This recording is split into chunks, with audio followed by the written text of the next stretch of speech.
Hello, everybody. Welcome back to the stream. It is I, DIGI Driver, welcoming you to your Sunday, March 5th, 2023. Unless it is Monday already, in which case I would imagine it's supremely early in the morning, maybe bordering on 5 a.m. Hello. I'll try not to be too loud as you get up and get about your day, unless you've already been awake, in which case, hi, how you doing? We're back in MSFS today, and we're back for some more scenery dev, but we're not going to go to the place that you assume we're going to go to. Today I'm taking a bit of a deviation from standard procedure or protocol, whatever you call it. I am actually revisiting an old airport, the very first airport I made for Microsoft Flight Sim. The mic is on? I'm weirded out. Hello. Welcome aboard. Welcome aboard. Good to see you, my friend. Welcome back. Yes, it is on. And yes, we're going to be doing a little bit of scenery dev today. Probably a flight. I was saying like possibly a flight on the bumper, but I think there's going to be a flight today. So I'm not going to spend too much time doing scenery dev. I think I'm focused on getting a few things done at the place we're going to. Happy Sunday to you as well. May the Lord bless you. So let me get down to business here. I'm probably going to just flip back and forth between screens so that I can stay in touch with Mrs. Digi. Mrs. Digi continues to be on the mend, and I think she's getting better. I'm very happy about that. Praise the Lord. Oops, weirdos here. Party's over. Pavlin, I got news for you.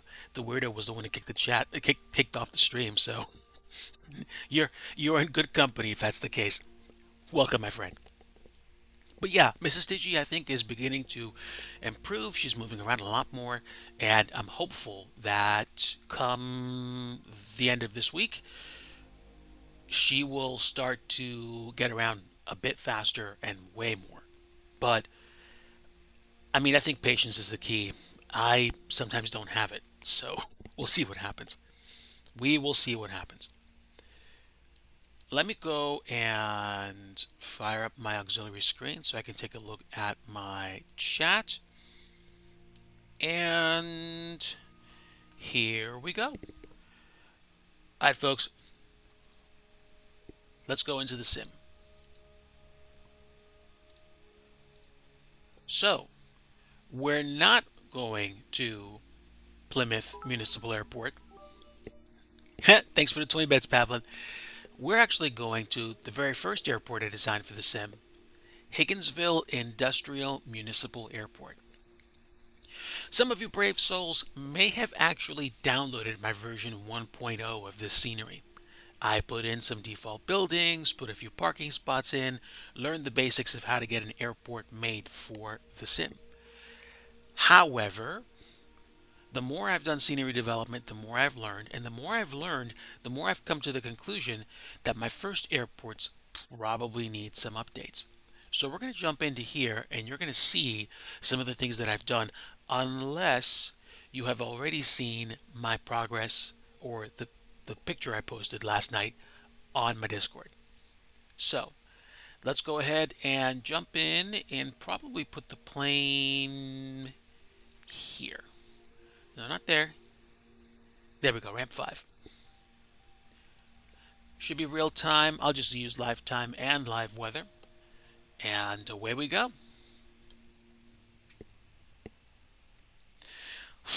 Still waiting for your parts. Ouch. Respect for the wait, sir. I hope you get your parts soon.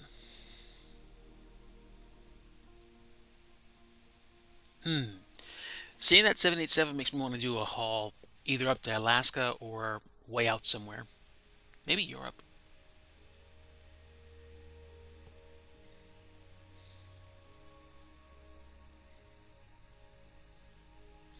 Ugh. All right, so before we jump into scenery dev mode, I'll give you a quick tour. First off, more parking spots. We only had these four, and they had taxi lines going all the way back out to the only taxiway. Now, I have taken this opportunity to add like 11 ish parking spots. These nine, the two that are down further, and a spot for fuel parking. I've added painted lines because if you just paint the taxiway lines, you'll get that T to show up, but it will draw a line back to the taxiway the way it's designed. I also went over the taxi lines on the map and I realized when I made these, I made the lines double back on themselves. And you're not going to see invisible lines do that because in general my points added up, but it resulted in I'd say a bunch of extra taxiway points that weren't necessary. I it didn't change much in the way of drawn taxiway lines at all. What it did do was help me to change this up down here. Let me increase my flying speed because this is too slow for me. Drone speed, yeah, max it out. There we go. So before there was just this little line here. I added a painted line for the whole short marker that goes all the way out there. And pretty much did the same thing here. Some of the other features like taxiway signs, they were there from 1.0. Thank you, Pavlin. A few major changes. I did move the default beacon from where it was here to here. You can use an exclusion rectangle to exclude the default beacon and then add a beacon somewhere else. Eventually, I would like to create my own beacon assets in something like Blender, for example, and then be able to say, oh, okay, it's going to be a lot smaller, but it's still going to work like a beacon. Viva la stada! Magnifique! Merci beaucoup. So, oh, yes, I also added lines. I didn't have lines to denote parking spaces. And wow, it's windy today. Let me let me make sure it's not too loud for you guys. It shouldn't be. Yeah, this is probably going to be comfortable. You like bacon? There are people that when they fly airliners or jets in the sim, they call the beacon light the bacon light. Yeah, that's crispy bacon. I like that. But um, yeah, you see how you have parking lines? They weren't there before. Also, I added my own custom concrete parking bumper textures. And yes, these are reduced polygon count cars and they have really blocky wheels, but there's a particularly important thing about these cars. The textures on these vehicles are way sharper than the cars that were there before.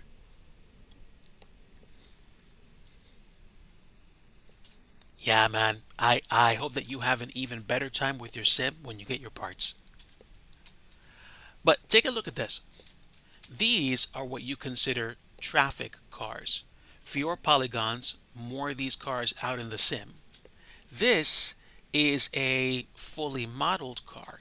What I don't get is, especially since these cars move around so fast that they blur, why wouldn't the cars that are parked that have more polygons get the sharper textures?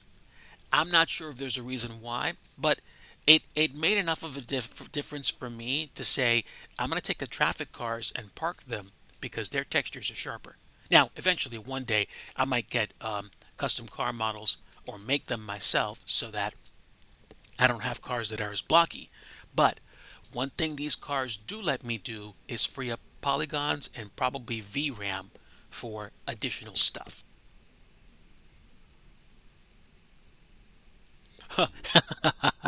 Absolutely. I mean, think about it. Think about it. It's one runway, not even a taxiway, just a ramp. And when you're going to take off, instead of having to turn around in a really tight space, you get basically a shoulder, and then you turn around and you take off. And it's the same thing on both sides. So, yeah, this is a good thing. And what else did I do? Oh, yes. I replaced the other lights that I had for the airport with the typical overhead lighting that you see in cities in the US. And oh, yeah, fence. I added more fence, and I added a few more custom objects like in the actual airport. But I'm sorry, these are the objects that are available in the standard MSFS library. Since there are only 6 buildings here, I am thinking about replacing all these with custom models, but I'm not going to use a library for that. And the reason why is because I don't want to create a scenery where someone downloads my scenery and, whether by accident or by intention, tries to load it in the sim and can't because they're missing a library, or something that is required, which is external to the sim. I want everything to be included in the sim so that you don't have that problem, so that I don't have to use someone's library, like, Emerald Objects Library, and then we say something like, oh, well, I can't use this because I'm missing this library file. That's one of the reasons why X-Plane, as amazing as it is, still irritates me a little bit from time to time, because you literally sometimes don't have the library that you need, or even if you do, there might be an issue where you have to get an updated version of library, or you have the library but you don't have the latest version, and somebody used the latest version to make their scenery. You see where I'm going with this? But no biggie. Now, there are some things that I did update. First and foremost, there wasn't grass here, so I added it. I tried to color match it as best I could. We'll call it young turf. But otherwise, there'll be this big kind of like brown stack of dirt here, which is consistent with an airport that just dug up the ground. But I'd like it to look better. And if you're curious about what this place looks like at night, I will show you. Or let's just do early morning, just so you can see.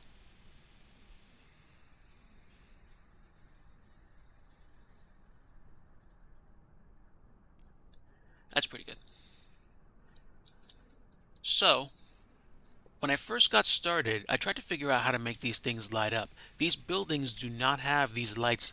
They have these lights, but the lights don't shed light automatically. I have to add the light sources, and that's typical for default buildings.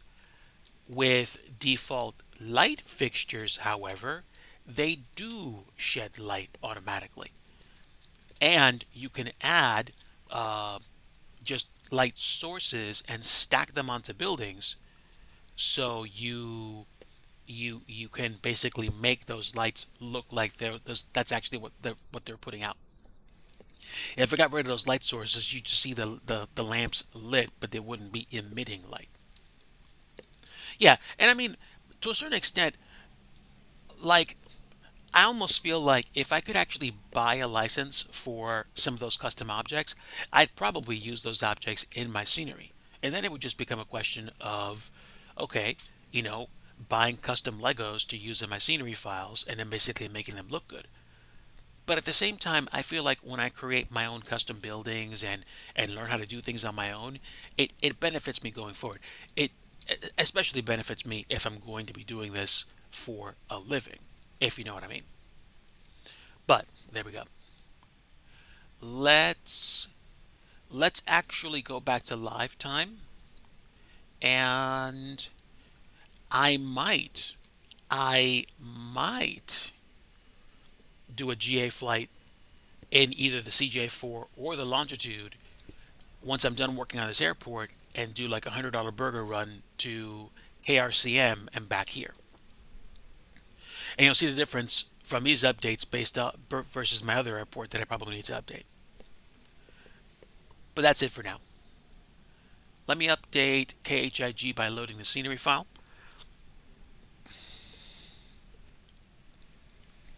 There were a few things I wanted to do here.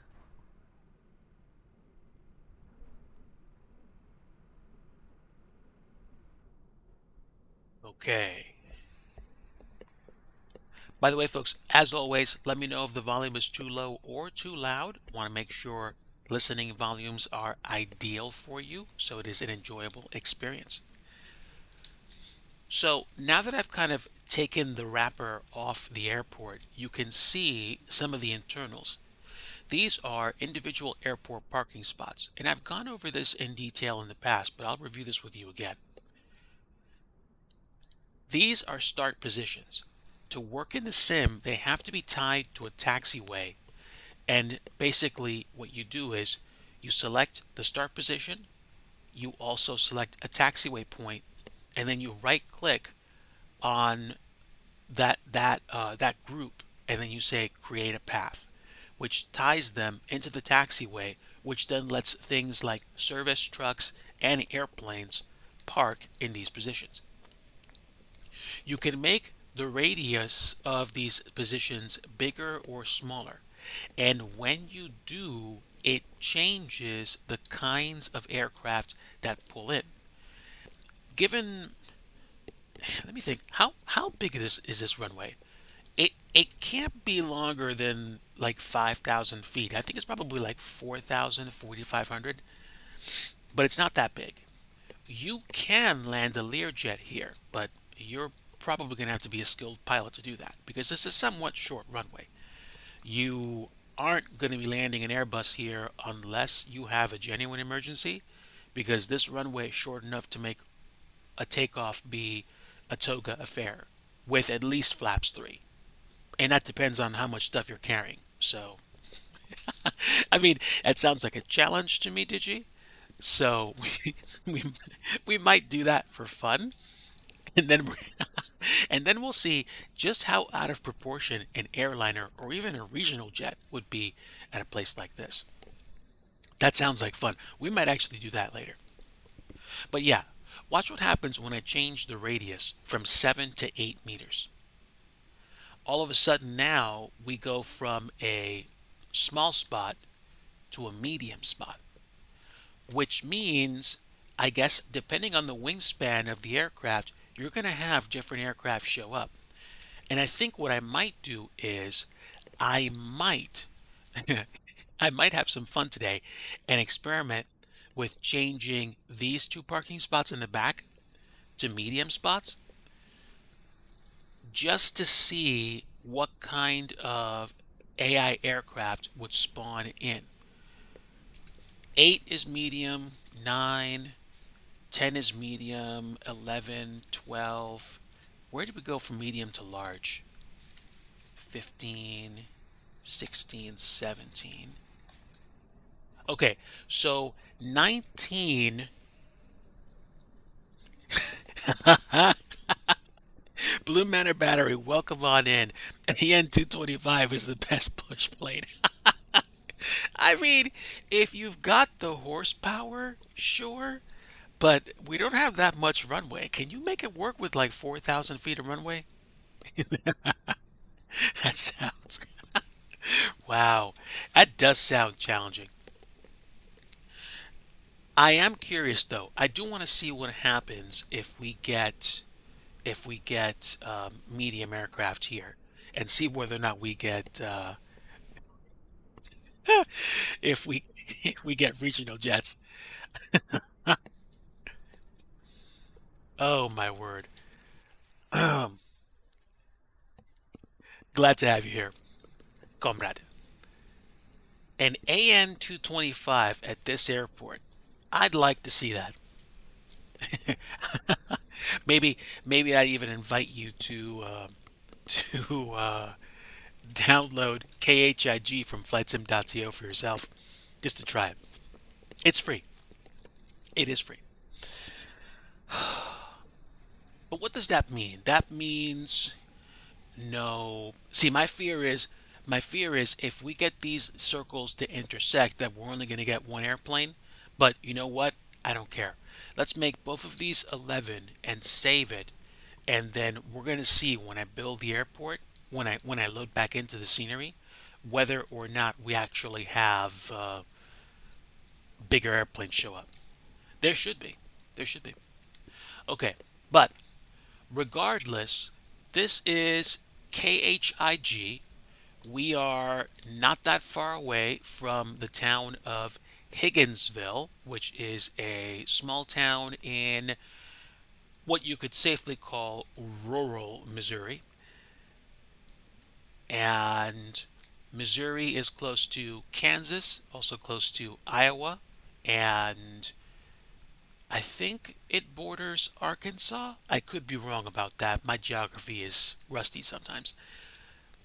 But this is a general aviation airport, and like I said before, you're most likely not going to have something like an AN 225 show up here unless they have to ditch and it's an absolute emergency.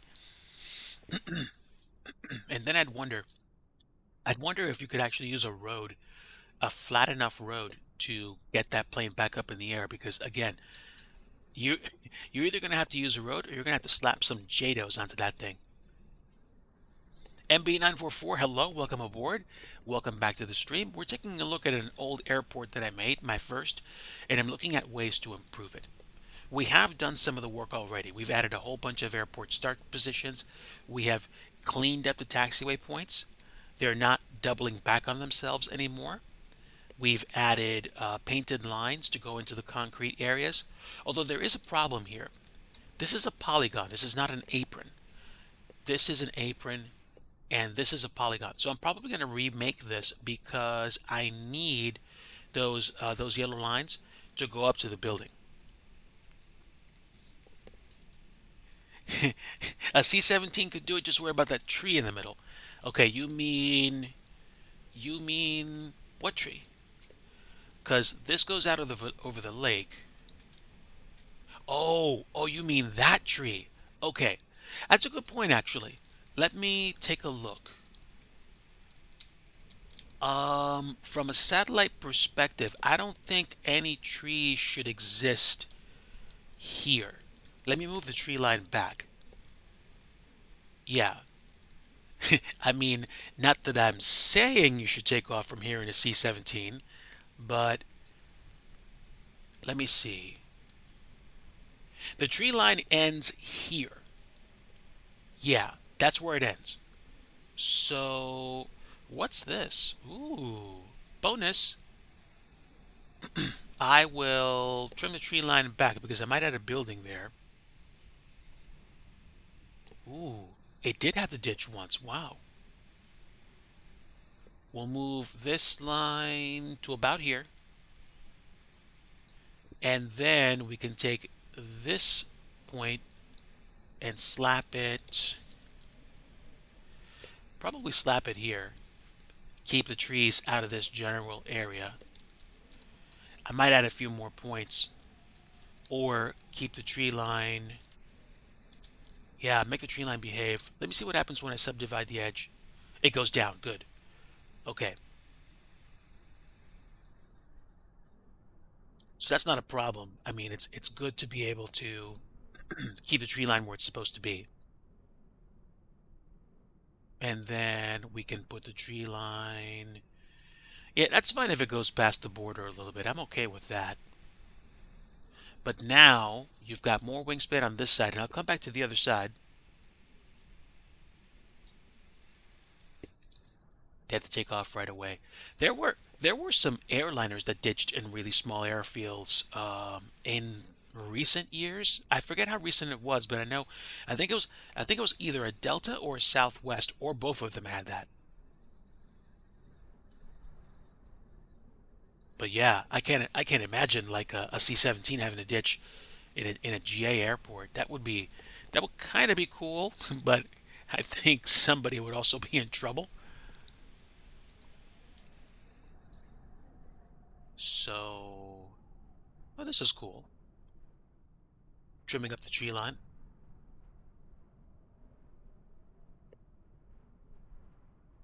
So essentially, I have a polygon, and the polygon has vegetation as an option.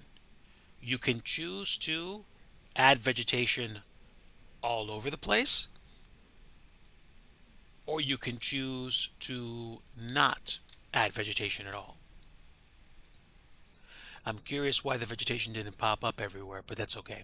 I don't care about that that much. If I'm authentic here, oh no, there is a solitary tree. You did point that out, so I am going to remove it. It's on the right side, right here. I'm, I'm assuming a C-17 will go by, go whoosh, just chop them all off. But if that's the case, then I might have to move the windsock. I think there's a windsock object that I can move, and I might put it on the other side of the airport. But also considering the fact that when you come out, there's only like one taxiway that leads out to here. It's right in front of you, so there you go. All right, let's move this back.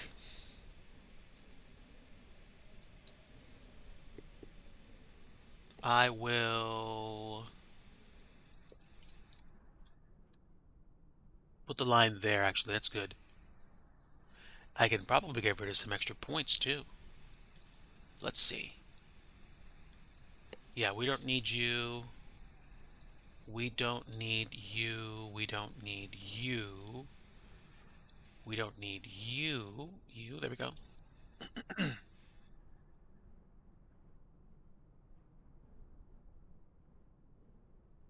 This is okay. That's fine. Yeah, we put the tree line all the way back there. That's cool. That's cool.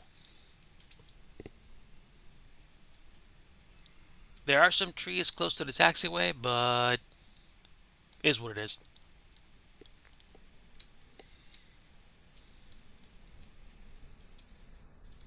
Okay, that I think is better. Is what it is. Shrug. Okay. Yes, this airport was also missing a fuel position, which we added. So when you add fuel and you click the option has 3D mesh, I think the 3D mesh option is what makes the other like gas pump things show up when you load into the airport. The cars were there before. There were different textures. The concrete bumpers are my own custom design, and the lines, the painted lines, weren't there. I still need to, I think, add some. I think I'm going to add an apron for the sidewalk, if you will. So let me do this. I think we can just put it here and click in something like this. What's kind of cool about the aprons is that they respect certain objects, so they won't go past the fence, for example. That's kind of neat, but I'm not sure how well it would work with my custom objects. So I'll take it with a grain of salt. We have this corner here, which I might not take it all the way to the corner. Just say to about here.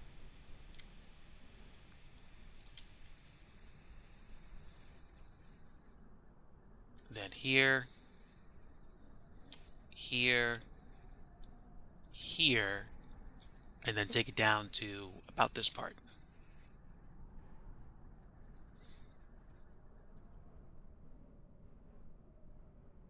Actually, it's a pretty interesting point. Does this go all the way around? It might, so I'm going to go ahead and do it that way for the sake of just the standard object. And I might look at standard objects, I'm sorry, custom buildings this week for this airport. This is a freeware airport, and a part of me wants to fix it up and release it as payware, but since this is the very first airport I ever did, I might just keep this freeware forever and just use it as a springboard for ideas or just to test myself on how far I've come in terms of my scenery development and just kind of pass the fruits back to the community because it's you guys that make this enjoyable. It's you that like you try out these airports. I can make airports for myself, no problem. It's just a question of, hey, why not do something for the community? Why not give back? Why not make airports to places people haven't been able to go to, and not make all your airports freeware? Like, take some time to show appreciation to the people that fly in the sim that might not have a whole bunch of junk, a whole bunch of money or change to buy stuff. Admittedly, of course, if this was my full-time job, then there would need to be some kind of justification for what I do, i.e., making stuff so people understand, hey, I got to make money too, but it's something that like doing this kind of project is something that I wouldn't mind doing to demonstrate gratitude to the people that have done the work of supporting my stuff. So it is something that I think I wouldn't mind doing in appreciation for what people have done. So I'm gonna keep this simple for now and just add more points later. I might wind up asking myself why I didn't put in more points later, but that's fine. And I think that's it. I can stop and I can grab this point without using one-click placing, which then allows me to move it. And voila, now we have a bit of a sidewalk situation, and I might get rid of ground merging so that I don't see those things anymore, and we can we can make it better. This is 25-meter tiling. Let's make it 12 and a half meters. Oh, I can't? I have to use a slider for it? Uh, okay, no. There we go. And now I can adjust my tiling, my rotation. It's kind of hard to see from down here. Could also be the lighting. I will adjust the texture rotation.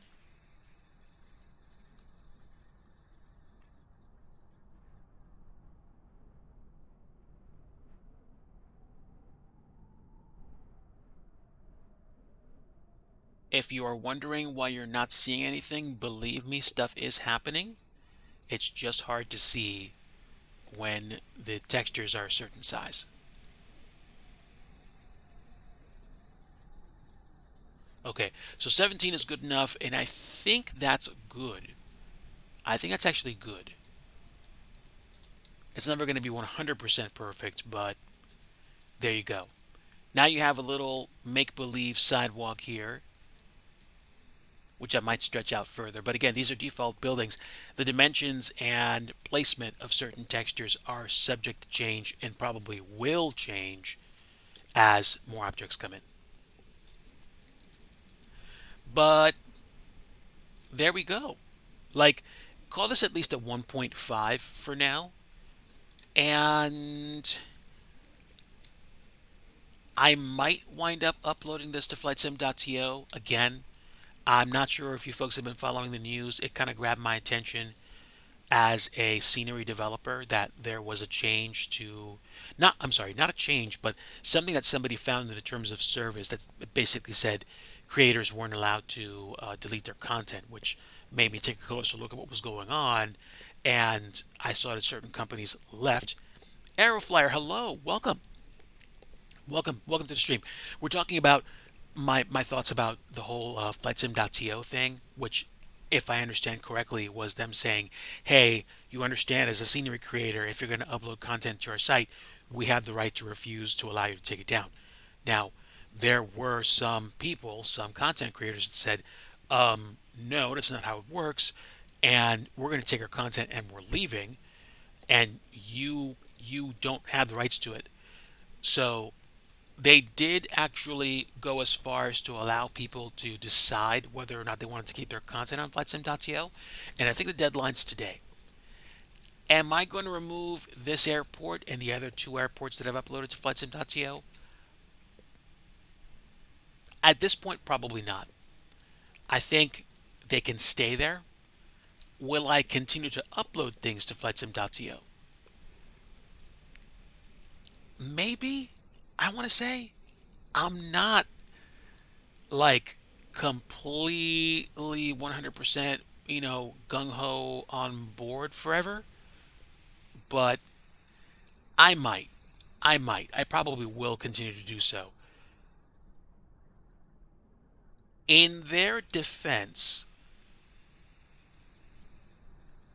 other than premium sales, how else are they going to make money? Traffic drives the possibility of revenue from advertising. And then there's hosting costs and a whole bunch of other stuff associated with running a website. Like if I went and I created digiscenerystudio.com, which I contemplated, I would have to pay yearly and probably monthly expenses for things like domain name registration, site costs, and this is just if I create a website just to host content. If I want to create my own business front end, like with Shopify or using something built in from Squarespace, for example, then that means I have to pay for the costs associated with running an e-commerce business, other fees, stuff like that. And it's like, whoa, there's a lot to pay. And it's like, yeah, that's right, there is a lot to pay. So do I think FlightSim.to could have handled it differently? Sure. I mean, hindsight's always 2020, as they say in America.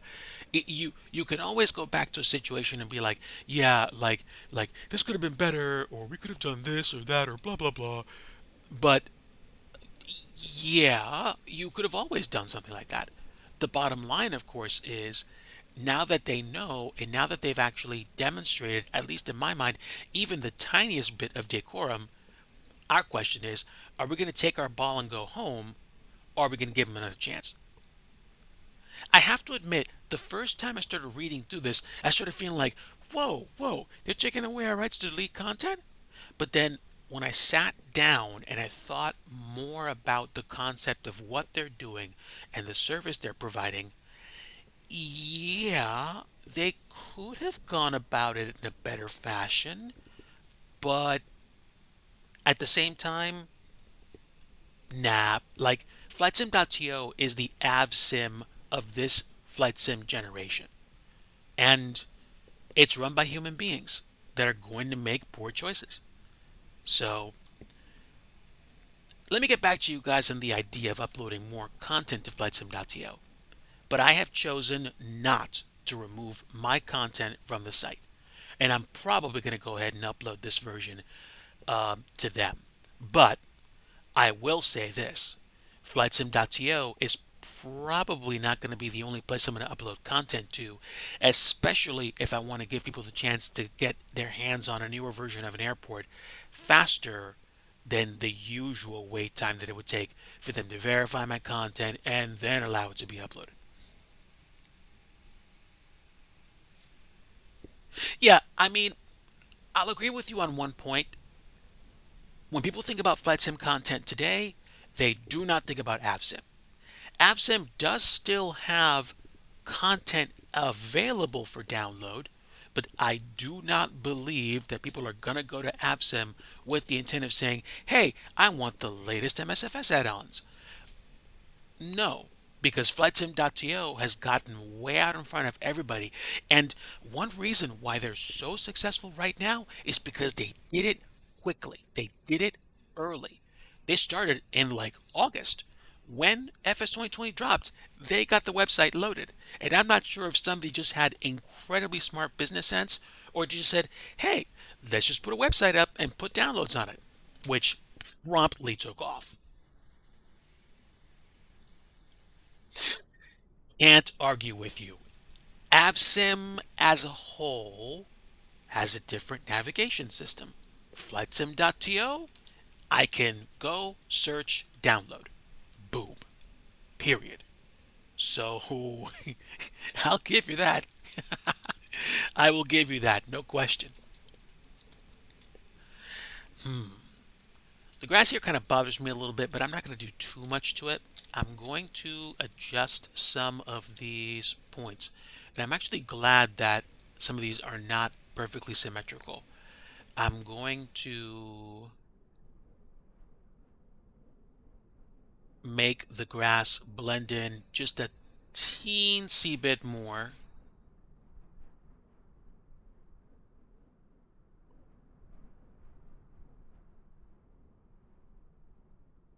Thank you so much, my friend. I, I gotta tell you, I mean, I'm legit not joking. Sometimes I see the scenery that other people put out there, and it's like I'm a hot dog in a steakhouse. Their talent and their drive and capacity for creating content is it just like I feel like it eclipses mine. But I think that's where so many of us are tempted to just be like, oh well, there we go. I can't make content like they can. Make content anyway. Do it. I mean, look at me. Like you could probably make an airport better than I can, or you have insight towards something about content creation that I don't have insight on, or I don't care to look into. So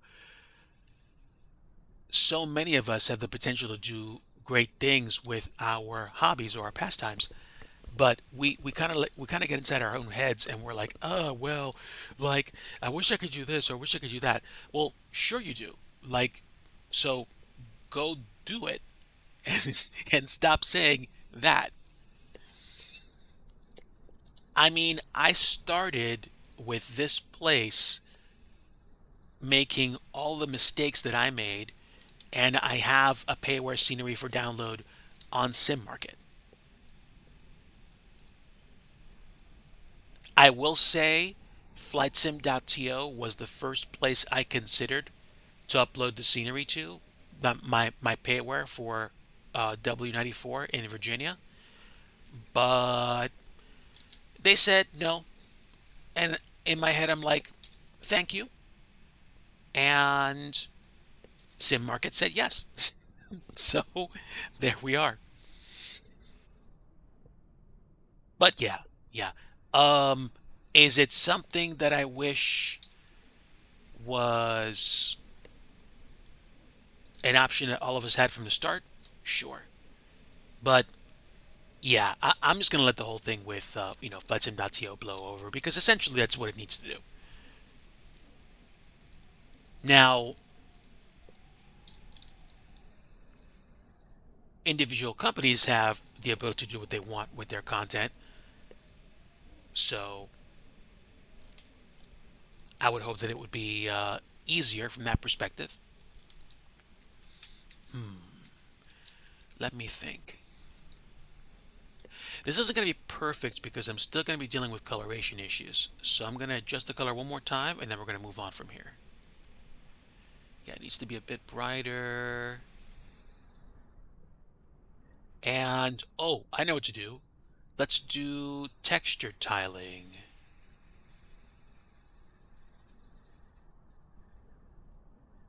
Interesting. Okay, so texture tiling for a stock texture makes this even brighter than it was before. That's interesting.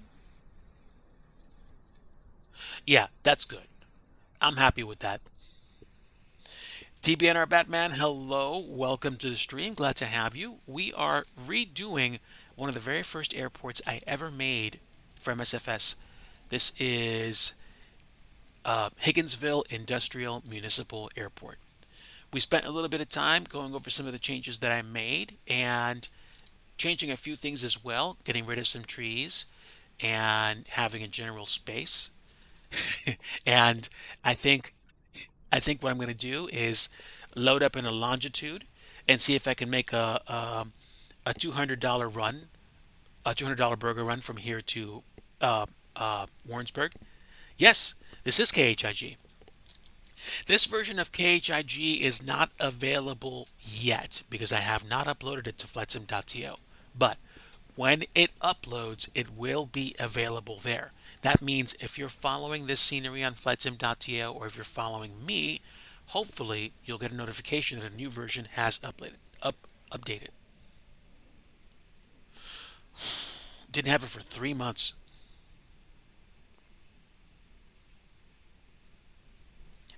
Nice. Now, okay. Full disclosure, no custom assets here except for these things. Eventually, I think I will have custom assets for everything, including what I believe would be the sign. I think there's supposed to be a sign here. Here's the thing. I've never been to Higginsville. I don't live in Missouri, so I don't know what this place looks like. I would probably have to go online and do a search and see if I can find any pictures for Higginsville Industrial Municipal Airport. If anybody out there is listening that lives in the area and they have pictures of what these hangars look like, I can use those pictures to approximate what this place is going to look like. Otherwise, I'm going to have to use the satellite imagery and go off of kind of like these textures to see what's going to happen. Let me let me see. If I get rid of this polygon, I can probably redo this.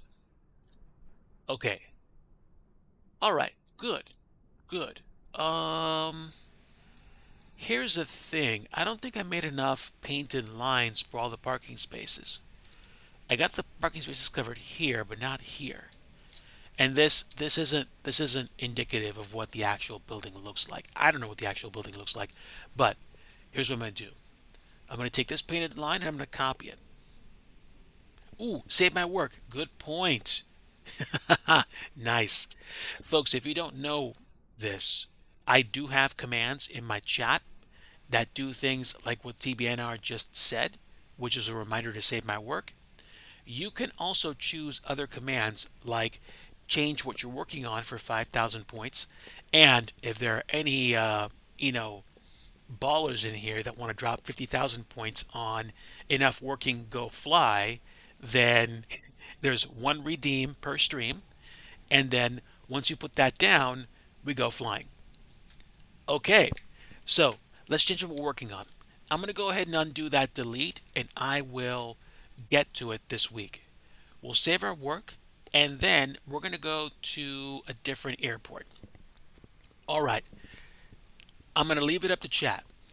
Chat, put one in the chat if you want me to go work on the second airport I worked on, which was Warrensburg, which is that flight school.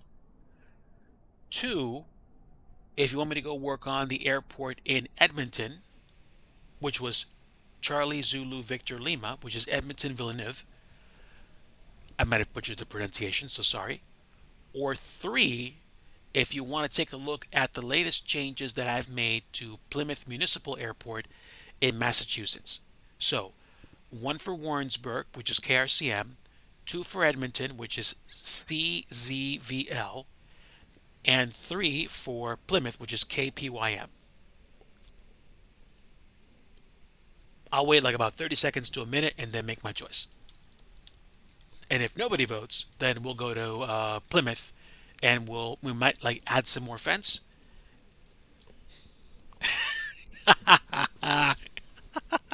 It's unanimous. Done. Okay.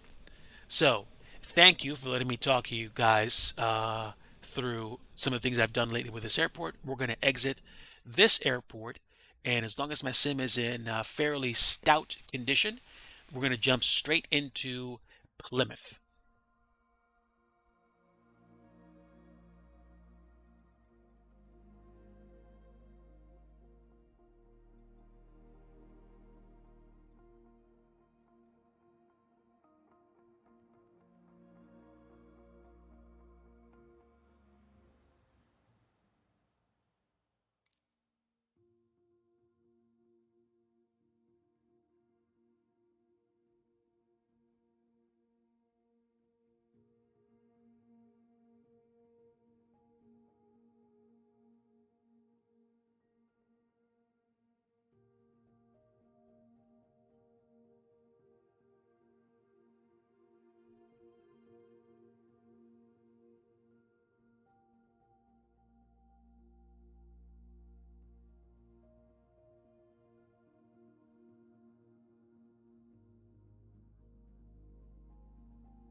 Because it's what I'm working on at the moment. Warrensburg, I kind of have to start or pick a new direction to go in. I have to revise what I've worked on. Plymouth isn't done yet.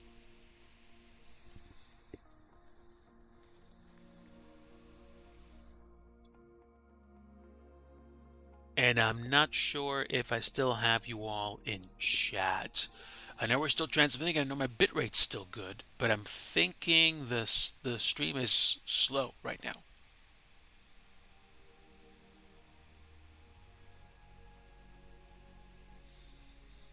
Let me reload. Yeah, it's pretty far behind. Wow. I'm not sure what's going on. If you guys can still hear me, I'm trying to troubleshoot as we go.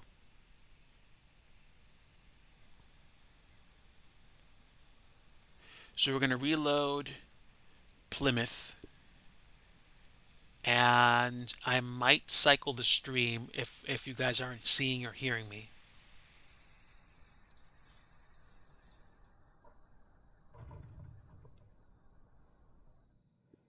So let me load, and let me double check myself here.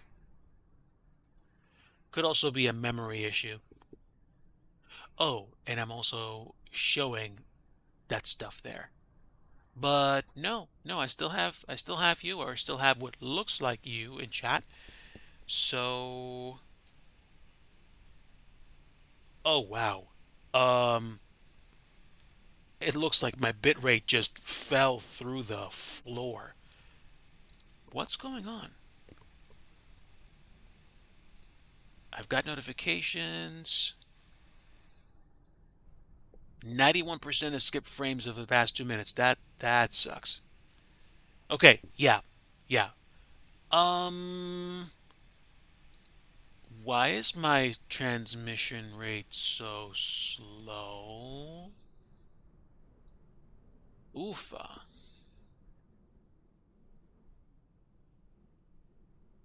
The bitrate looks okay on my console, but is this is this okay? Okay, I think we're back. I think.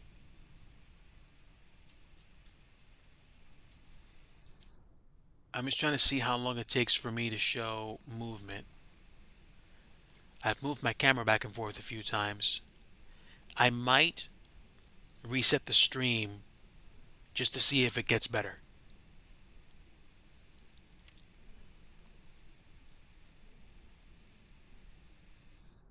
Yeah, I'm not seeing movement yet. I think the bandwidth is just it's just bad right now. But it's either Streamlabs or it's oh no, it's just slow. It's just super slow. Not the bandwidth, just the delay. All right, well, hold on.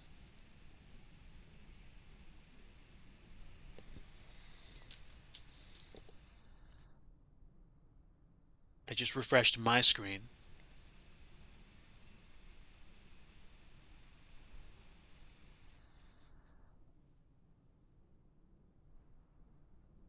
Give me a bit.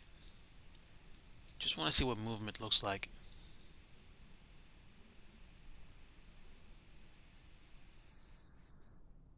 Wow, that's a big delay.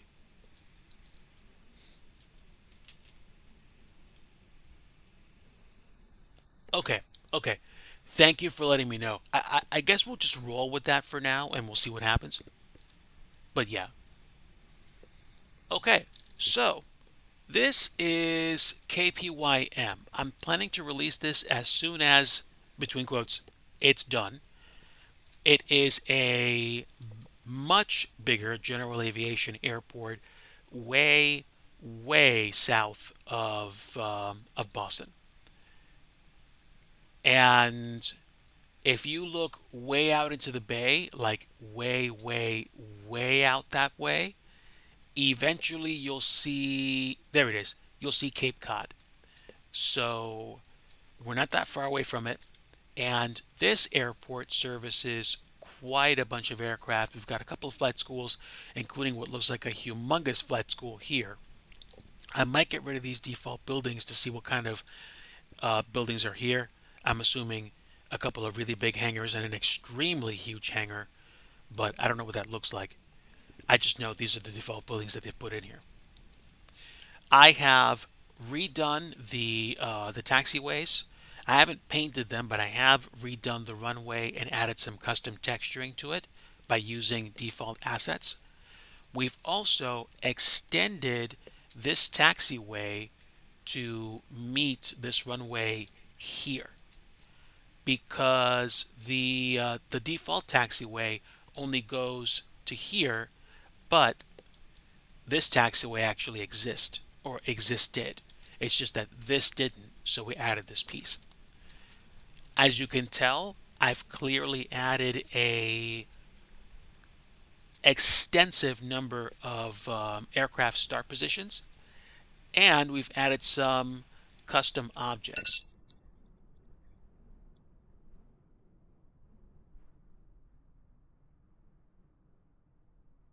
So I started with some custom storage containers, which I think people actually use, depending on the size of the aircraft, to park kit planes in. And here's a default car for reference, just to see how tall these things are. They're like, let me think, 12, 13 feet tall, their highest point. And then you have these custom buildings, which are basically hangars small enough for a GA aircraft. I'm going to get rid of the editing squares for now, just so you guys can see this better. There we go, that's better. So, small enough hangar for a GA aircraft, probably some storage space right here. These are lit at night, lit during the day too. I don't use the default lighting, which I might actually start doing that depending on what I can do with it. This is a custom building. It's a combination of a hangar, I'm sorry, two hangars and a flight school, which I've built myself, and just some placeholder furniture in, or I might add some furniture and keep it this blocky and just slap a standard texture on it, just so I can keep the polygon counts low. But these individual rooms are individual rooms, and I'm probably going to put default tables in here, little desktop terminals, maybe even draw some extra stuff here. This will be a break room with probably some coffee and some snacks. And yeah, this door leads you right into a hangar where you have supports, and you could, in theory, wheel an aircraft into. I don't know yet whether or not I'm going to make these hangars be animated. I could. It probably wouldn't be difficult to do, like I did with Camp Peary, where there's only one hangar. But right now they're just open by default, and I'll keep them that way. Now, I got to a point where I was working on the custom buildings where I started to fizzle out because I was starting to run out of ideas or figure out how to solve certain basic problems. So I stepped away from scenery dev for, I'd say, a couple of weeks. I picked up some hardware. I messed around with a Raspberry Pi Pico and a Raspberry Pi 3. And then I got back to doing fence work. So I'm using default assets for fencing, and I'm starting from gate 3, and I'm going essentially all the way around the airport. You can see the fence, and it goes down there. It goes to the entrance. There's that gate right there, which I'm assuming is a gate. And at entrances around the airport, I have stuff like this: airport security notice. I might put some other stuff here as well. It depends. But I have, cars parked in certain parking spaces. We have more gates. The fence line goes all the way down to the bottom where this dirt road is. Like, I mean, literally, the fence goes down to the border. I'm almost completely done here. And while I was going around the airport perimeter, I discovered there are certain places that looked a little off the beaten path. I'm sorry,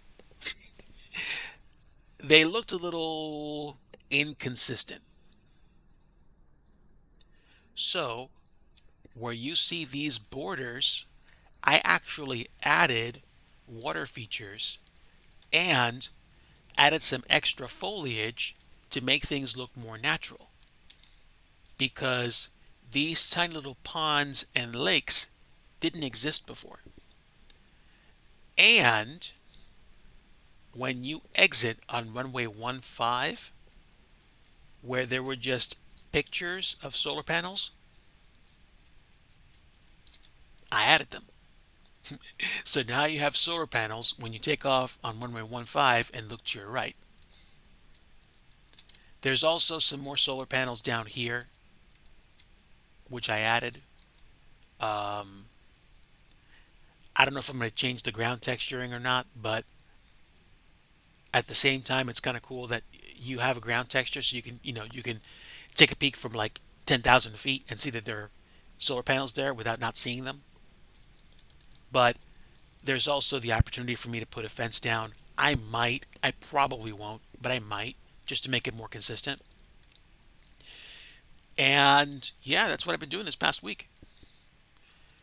The fence is almost done. We're at this point here. I could have taken the fence through the tree line, but I decided I'm just going to take it out and keep it way more visible so that you can actually see the fence. Because there's like one or two spots where the fence just doesn't exist. Well, excuse me, the fence is hidden by other things. So essentially, this is what I do: I take the fence, I stretch it out. Depending on the way the tree line moves or the direction that I want the fence to go in, I will rotate pieces of fence and bring them in together. Unfortunately, unlike X-Plane, you have to lay fence by hand. And when I say by hand, I mean take each piece of fence and manually place it where it needs to go. One thing X-Plane's World Editor has over MSFS's SDK is that you can draw the way you want the fence to be placed, and that's it. Now, on the other hand, because you place pieces by hand, you have basically complete control over things like, oh, I'm going to put a gate here. Hey, welcome aboard, my friend. Welcome. Everybody say hello to Two-Faced Disc. He, like more than a few other people here, stream flight sim content. Uh, Folks like Two Faced Disc, Kevin MIKWA, Air Amarok is another flight sim streamer. That's a good friend of the channel. Hello. And yeah, it's been a while. It has been a while, my friend. Welcome aboard. I don't know if Blue Manor Battery streams or TBNR. I know Pavlin does stuff on YouTube.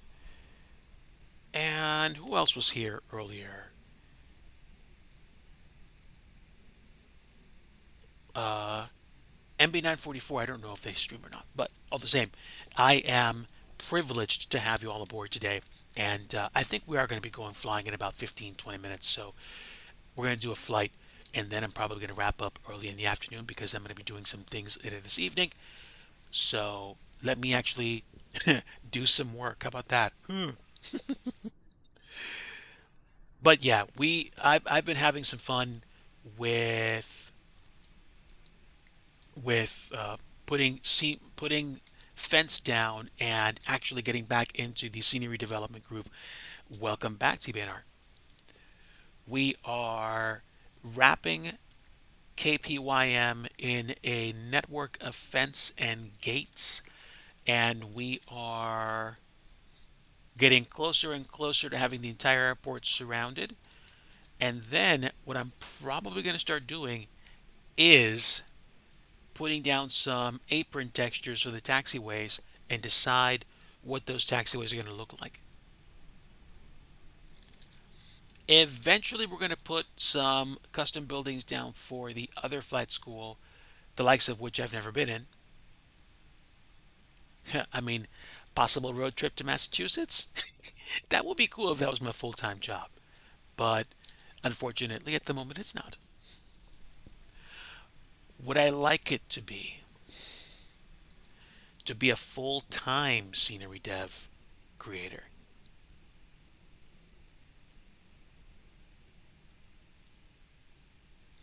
Way more gate stuff. He said, more gate stuff I see, Kappa.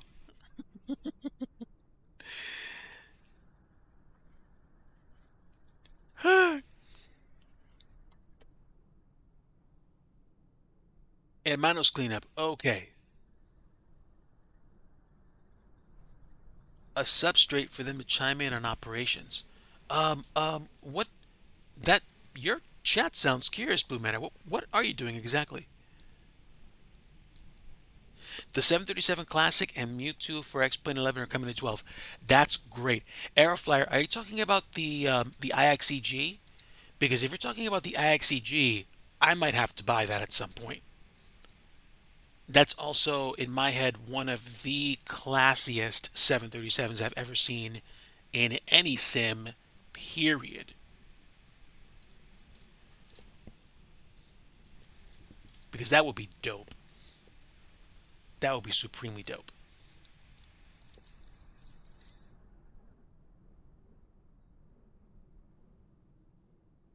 Okay. A few more of these. We're going to twist it, probably right in front of those trees. And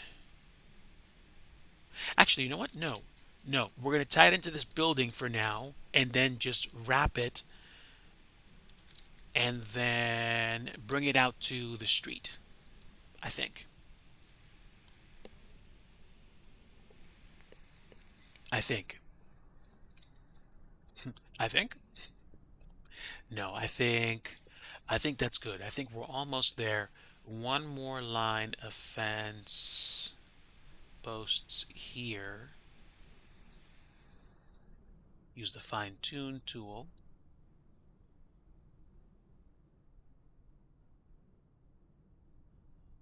This can be persnickety.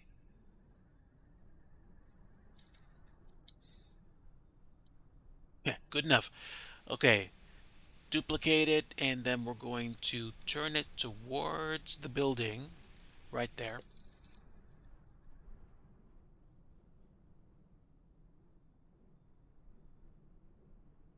To say we're in the weeds would not be a stretch.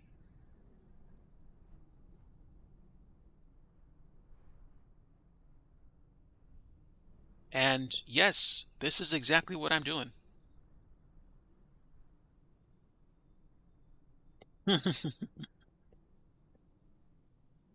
Dual PC stream. Congratulations, Air Amarok. Whew.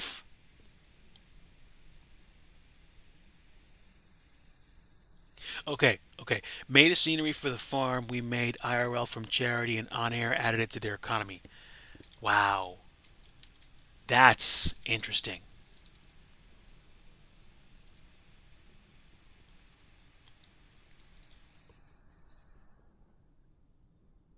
Okay, so essentially, once I hit that building with the fence, I'm probably going to just move the fence to the other side of it and then figure out the way the fence line goes around these buildings.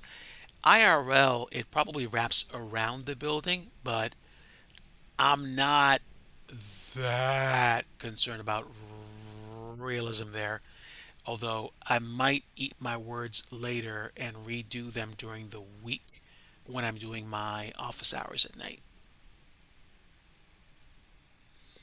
And I think if I do office hours at night, I think what I'm probably going to shoot for is do them Monday through Friday, like just an hour each night. Just pick one thing to work on and then work on it. And that'll be a good place for another fence, like literally right there.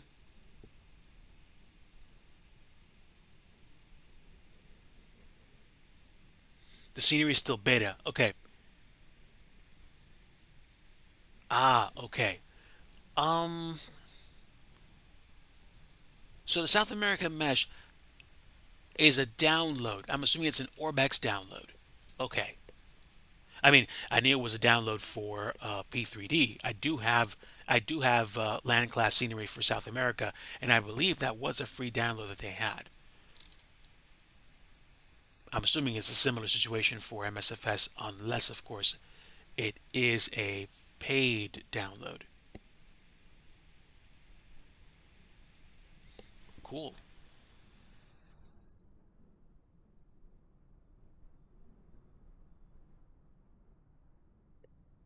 Kind of nutty to think that I'm almost done wrapping this airport in fence already.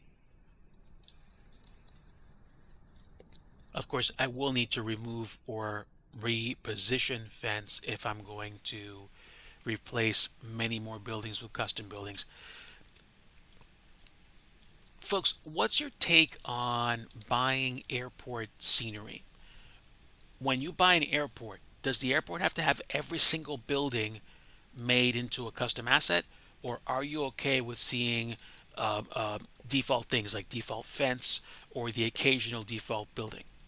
Like, you're buying the scenery because you want to get a good looking airport, and default scenery by itself won't cut it. But is your gold standard there can't be a single thing that's default, or like, just make sure buildings have interiors? It was paid. Okay. Okay. Understood.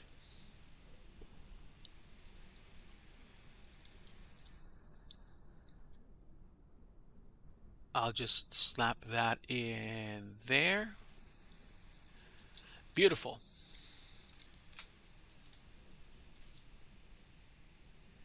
25 gigs. That sounds about right. Okay, so at this point, the fence line is probably going to go, I think, straight across to that building. Yeah, I think so. So now I can duplicate that, stick it, I'd say, out here.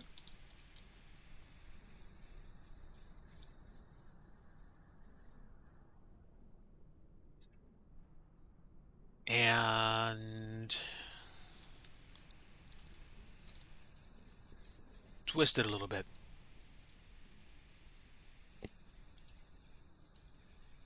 Excellent, excellent.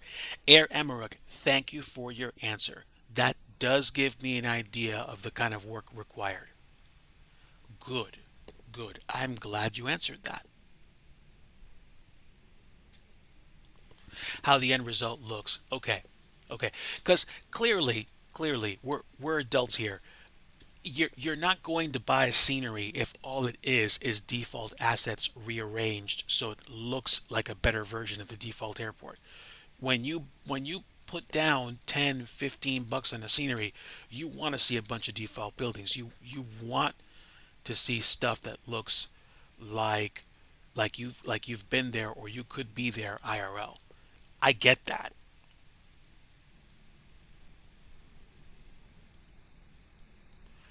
What I will probably do for the foreseeable future is work on smaller airports until I either have enough funds to decide, hey, this is something I want to do, or I decide, hey, you know, I'm going to keep working on small airports forever because as much as I want to work on the big ones, I don't have the manpower to be able to, do stuff like this on my own. So, or I do, but it's going to take a substantially longer amount of time. So that's just how it works. It's okay though. Like these things happen. Yeah, yeah. We're the folks that put the Lego pieces together, but I know it's a lot nicer when there are many different, versions of blocks that are put together to create an artwork or an end result like the airport we're looking at right now. I mean, I'm going to tell you straight up right now. I'm probably going to wind up using default fence work for the airports that I build until the day when I create my own custom fence assets, and then that'll be something else that gets kicked by the wayside. I just haven't gotten around to creating a custom fence yet because I think there are still some things I need to learn about the sim before that happens. And maybe I'm missing something. I probably am.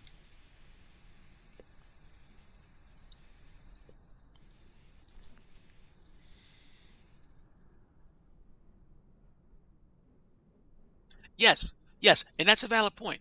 That's a valid point. If you live next to the airport, you're gonna have it, like for you, the purchase is gonna make sense if it looks exactly the same. Especially if you are, for example, training and you're using that airport as a reference, even if it's just for fun. Like I can see how people would be like, you know what? No, like I'm not paying like 15, 10. I'm not paying $5 for this because it looks different than what I'm expecting it to look like. And there are some people that are like that, and that's okay too. If I grew up next to LaGuardia Airport and somebody released scenery for it, and they released it, and it looked 75% of the way there, but they used default default jetways or they used default terminal buildings. I'd be like, it's nice, but I get it. Gotcha, gotcha. We should be flying. We might be flying by the time you get back.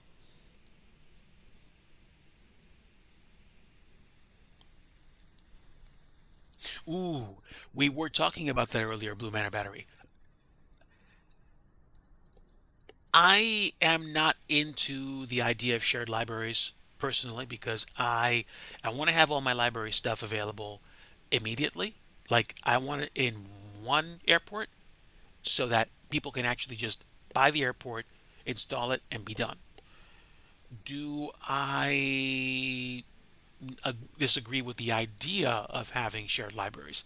Not necessarily. I just haven't gotten comfortable with the idea of having shared libraries or even creating my own shared libraries so people could get my scenery because I don't like the idea of people going, oh, well, like I downloaded your stuff, but it's not working.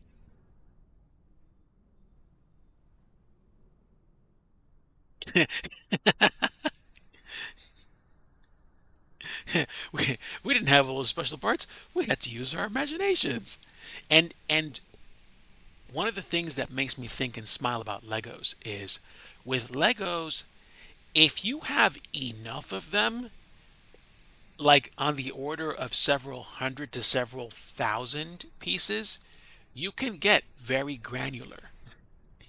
You can figure out, you can literally figure out how to create a realistic looking version of something because you have as many Legos as you do. But that's just me.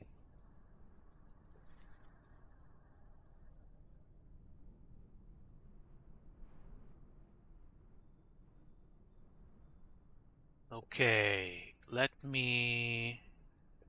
Yeah, you know what this will do? This will do. And I'm going to. I think I'm going to put this right on the edge.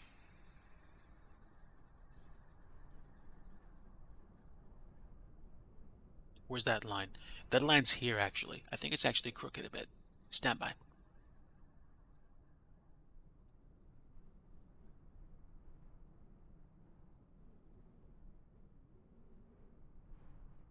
My rotation is. It gets choppy on the first slice, so I purposely have to pull the mouse away from the goal.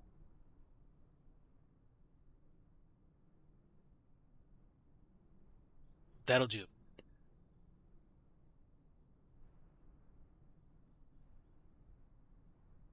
All right, I used middle for the first piece. Let's use little for the second. Keep the heading on this. Add it. Add the heading value, excuse me, and add it to the stock building.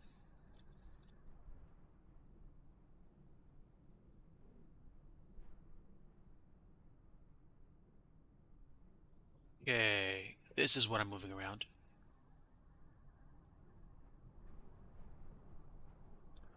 All right, good enough for me. Visual effect is in place.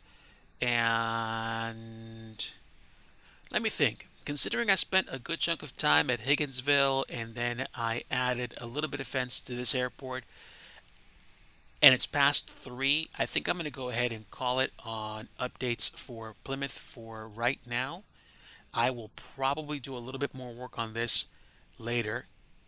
Oh, local pivot, local pivot. I, yeah, yeah, call me lazy because that's what I am. I need to get more comfortable with, certain kinds of transformations.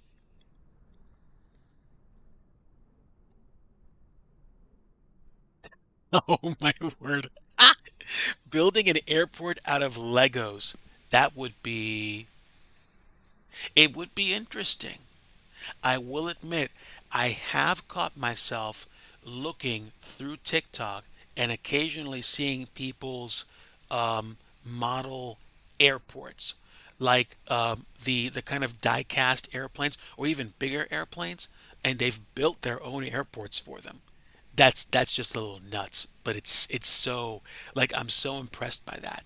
I literally am impressed by that. Okay, so hmm. Life choices, Chad. What do I do? Do I fly MSFS and grab the CJ4 or longitude? Or do I fly X-Plane 12 and go somewhere where I don't typically spend a lot of time? I'm debating the idea of firing up X-Plane 11 and doing a Caribbean hop because I have ortho down there. But at the same time, X-Plane 11 it just gives my stream and my PC cyber indigestion. The CPU runs so hot that 12 by comparison is way more palatable. Way more palatable.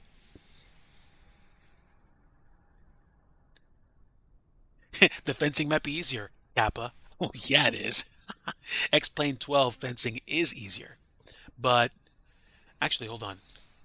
Wait a minute. There's a tree here. It's gotta go. You gotta go. You gotta go. Yep, it is a tree. Yep, I need to perform some airport tree surgery before I get out of here. Let's do this. Nope. You gotta go. That's just how it works. We will call this um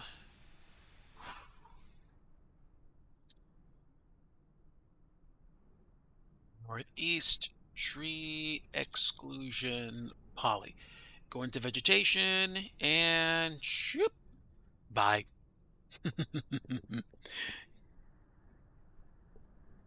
You're flying in France. Nice. Yeah, Pirluck was flying, I think, either like France or like Switzerland or something. I think it was in France and doing GA airport ops in small planes, which is great. Now, where did that polygon go? All right. Get rid of that. Get rid of that. Move this to my polygons. Oh, something interesting. When I started working on Higginsville again, I had to create groups for all my stuff because I was, I looked at my list of things and I was like, oh, everything is in one section. I have to group it. It literally made me stop in my tracks. I spent like about 5 to 10 minutes just grouping my assets so that I could actually reference them better. Okay, so the fence is there, the polygons are there. See, like when everything's grouped, you can see where stuff is and you can create subgroups like that. But when everything's in one group, it gets difficult.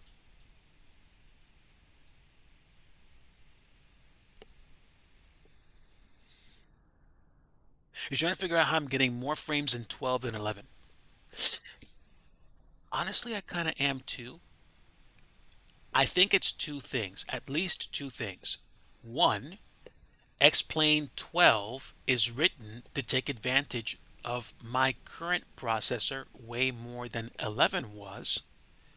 And two, I have zero ortho in 12. And I don't know. I might never get ortho at this rate. I honestly don't know. But, okay, it's 3:07 p.m. One final build for Plymouth for right now. I'll probably work on the scenery a little bit later this evening. But for right now, right this instant, I'm going to chill. We're going to close the console down and I am going to make a decision as to what sim I'm going to use next. So, if we fly 12, we're going to have region appropriate foliage on a general level. We're going to have, very nice looking default airports, and we'll be able to figure out where it is that we go. I mean, we can do the same thing in MSFS. It's just that default airports are going to look a lot better in 12 than in MUSFS. If I pick MSFS, I am probably going to either fire up the longitude or something that I haven't flown usually. So once again, chat, I leave it to you. One for MSFS, two for X-Plane. Go. Majority wins.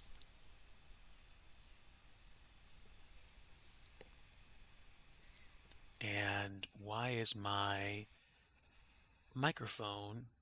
Oh, I see. I see why.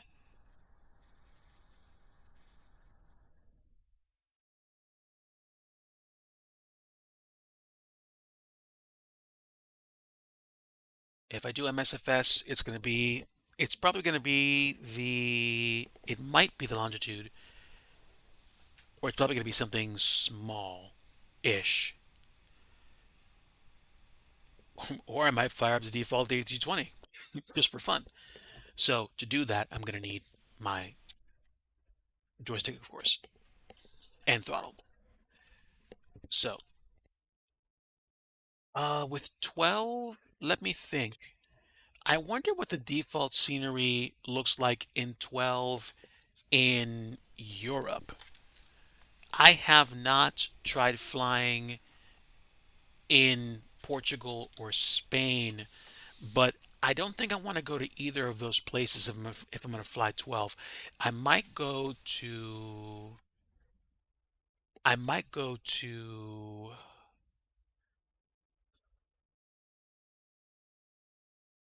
I would be interested to see what Japan looks like, but I'm not sure if we have enough. If we have enough stuff. One is more beautiful. Two is closer to my heart. All right. So then one and two.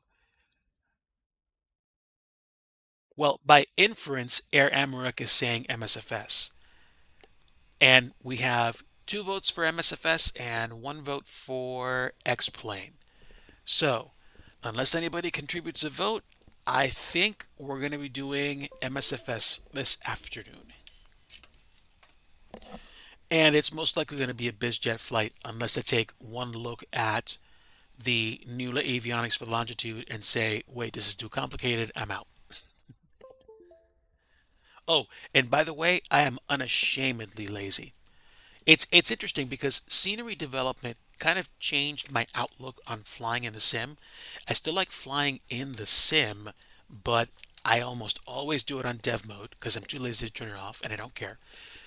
And and because I spend so much more time designing airports now. Your PC specs are not quite up to it. Have you seen me fly X-Plane 12 on stream? You know what? Let's do 12. Let's do 12 because I feel like enjoying the default goodness. The last time I flew 12 was, I want to say, 2 or 3 weeks ago. And we flew, oh, that's right. We flew from, yeah, we flew from Little Rock to Atlanta in the 757. I'm not going to fly the 757 today. I don't know how to fly the I don't know how to fly the Citation yet, so I'm not going to do that right now. I'm going to change my resolution to go back to 1920 by 1080 because if I do 2K res for this thing, the frame rate's just going to dramatically. Give me a bit, and now we should be able to go full screen on this. There we go. Okay, so we're going to do 12. We're going to do 12, but I'm going to go ahead and go in a different direction here with my setup. Is 12 emoting. 20 and 11. Let's do 13 for volume. All right. I don't know how to fly the A330 because this thing's avionics are more complicated than the A330 that I got accustomed to. I do, however, have an A220, which probably works ish. It uses some very old avionics. Ooh. No, no. I flew the 767 a little while ago. I'm not going to fly it again, at least not right now. X-Crafts, I think, is an update or two behind, so I'm not going to worry about it. What else do we have in terms of GA? I don't think the citation works, so I'm not going to fly it. I can just load it and see what happens, but I have a feeling it's not going to work. What other planes do we have? The old Learjet's probably from 10, so it's not going to work here. This I could probably jump into and fly more or less. I forget how some of the switches work, but I'll probably be able to feel my way through this way more than the Citation X. So let me see. Okay, chat. I'm going to make you a deal. I'm going to jump into the Cessna Citation Mustang and see if it actually works in 12. If it works, we're going to fly out of an airport either in the southwest or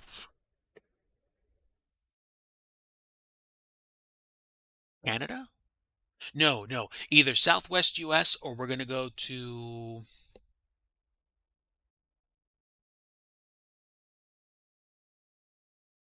like Switzerland or Germany. So I might do that. Interesting. Gray line looks kind of cool. And that just looks dope. That that would be a good shot for Germany.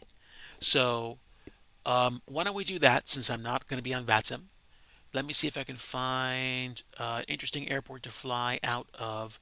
You know what? This might be good for a Luxembourg to Dusseldorf or Munich hop. So let me see.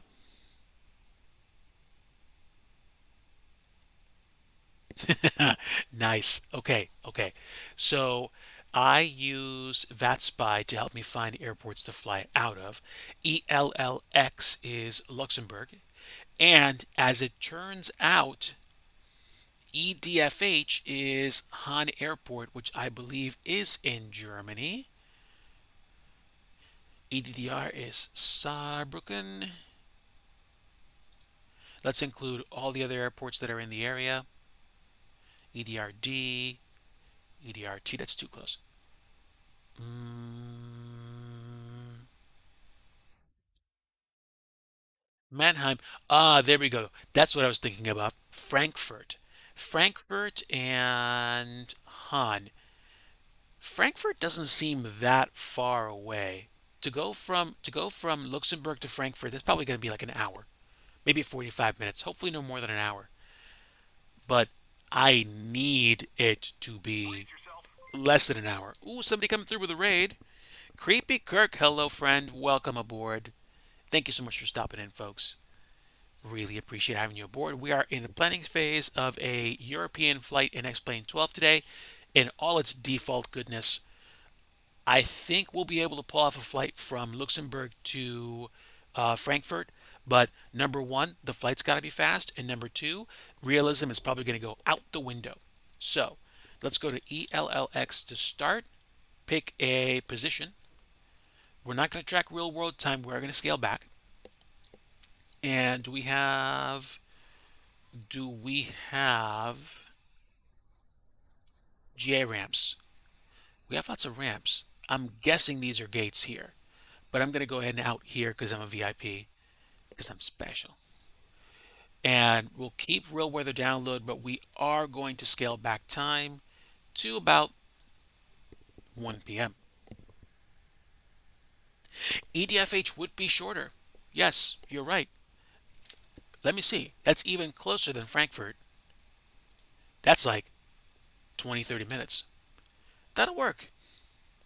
Let's load in. LSGG to LSZH could be a nice flight. Hmm.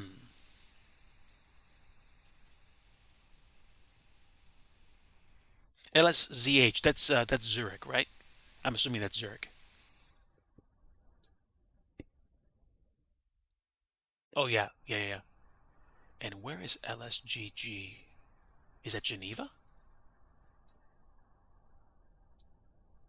That sounds like it.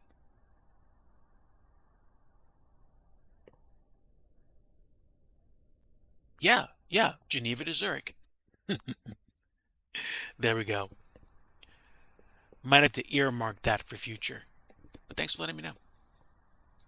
So we're gonna do a basically quick demo flight from Luxembourg to Han, ELLX to EDFH. Let's see, one or more issues in the sound bank. Interesting. Okay, we might have an issue. Has my sim crashed? I don't know.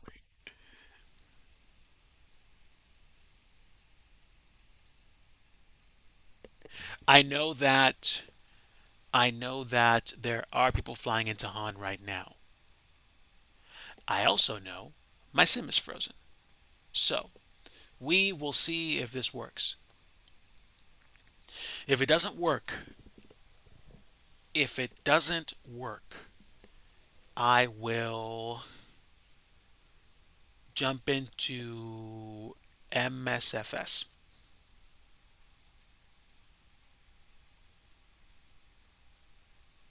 I think it's stuck.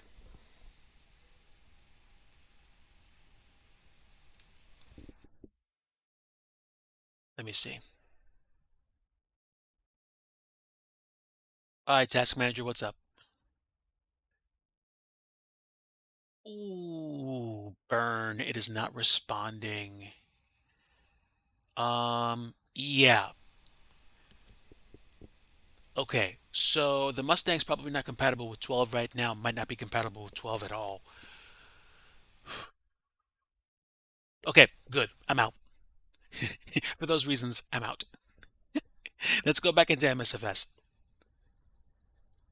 So, if that's the case, then I'm going to do two things. I'm going to bump my resolution back up to 2K. We're going to go back into MSFS and we're going to open up the longitude. And as long as it's not too complicated to fly, we should be okay. Give me a bit.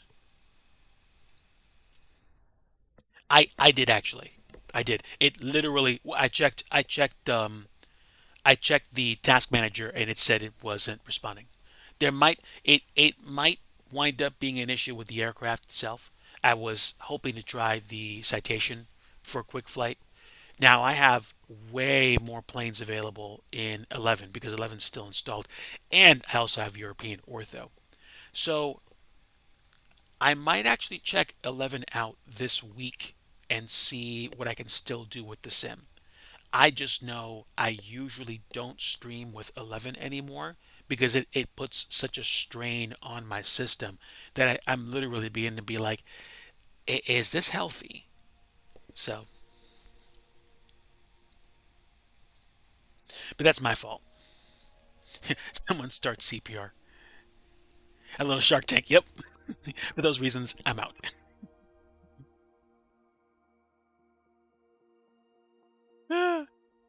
Well, okay. A couple of reasons why Shark Tank is growing on me. Number one, my wife watches it. She runs two businesses. She's an entrepreneur du jour. She's my entrepreneur du jour, and she likes to see different ideas and stuff like that. And she it grew on me to the extent where I'm listening to certain pitches and I'm seeing certain things people ask for, which is it's kind of cool and interesting at the same time. All right, folks, I'm gonna make it official. I'm redeeming my own alert for the stream. We are not touching anything with regards to scenery dev for the rest of this stream. Now, let's see. Let's see what Europe looks like with ortho. Well, with ortho because we're gonna have ortho here. Where do I want to go? Let's pick Geneva and let's see what we could do with a quick flight in the longitude. I'm going to use one of the satellite terminals because I am uppity enough to connect a longitude to a jetway or make it look like they're getting VIP service. Although, really, if you are getting VIP service, you're not going to be in the terminal. You're going to go to your own hangar for that. But work with me here. Okay, we have six jets, including a freeware offering, but we're going to use the citation longitude. Thank you. Thank you. I appreciate that. Now, which one are we going to use? Do we want to deliver some gourmet food in the Global Freightways livery, or do we want to go with the classic colors? Because I don't have too many of the liveries past that, and I don't feel like using the Kenmore livery. I think we're going to go with the classic livery just to enjoy it.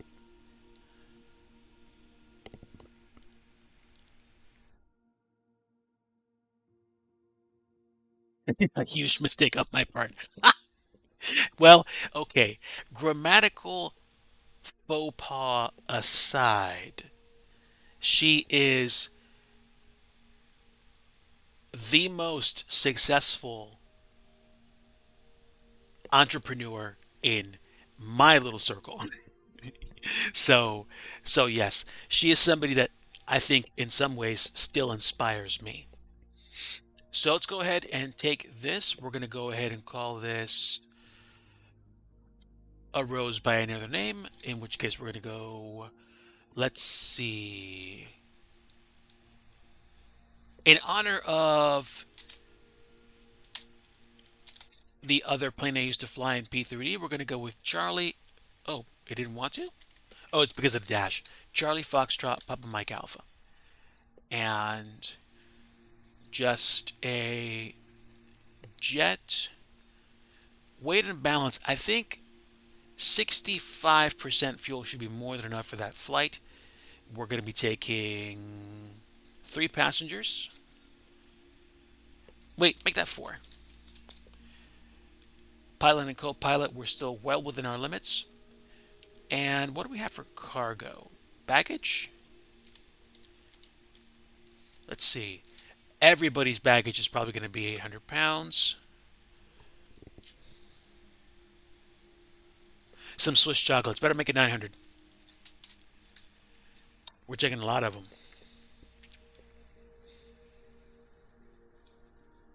But then again, let me let me think. Wait, no, no, we're freighting chocolates. Gotcha. There we go. There's the rub.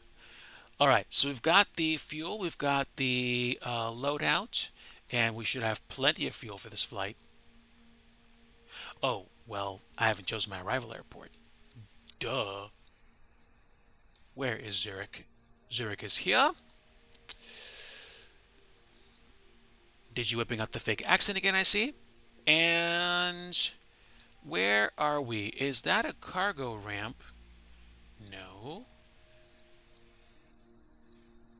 What's this actually? Interesting. Not sure. Let's go ahead and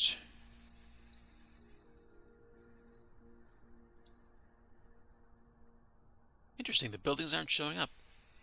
That's weird. This looks good.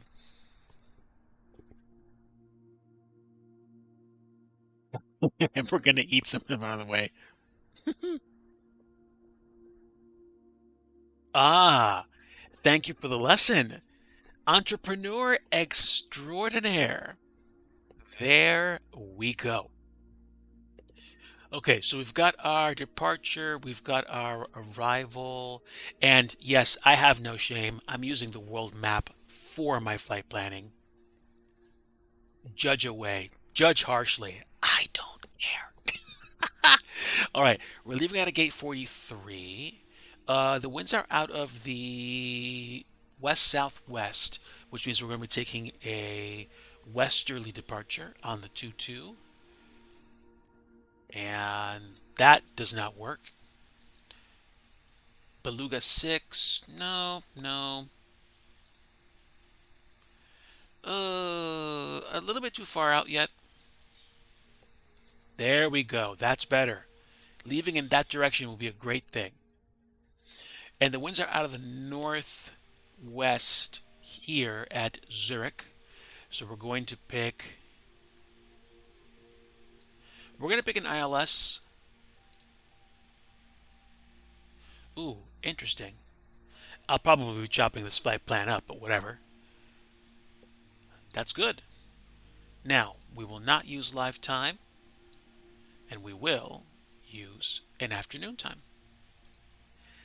How long will this flight take? I don't know because it doesn't say. I'm assuming it's probably only going to be like 30 minutes or less, but it could be 30, 40 minutes. Hopefully it won't be too long. And away we go.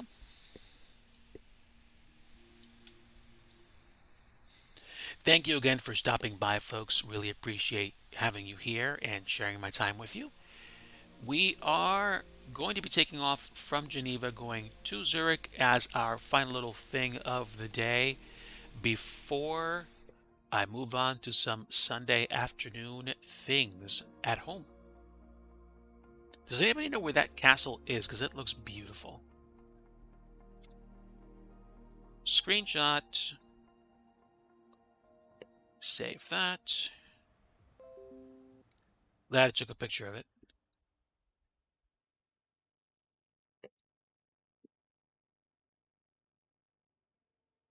Okay, so we are at Geneva right now. All right, stand by one, chat. Gotta get up. I gotta get up. Stand by one.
All right, sorry, chat. Mrs. DG came through and she needed me to take care of something for her really fast.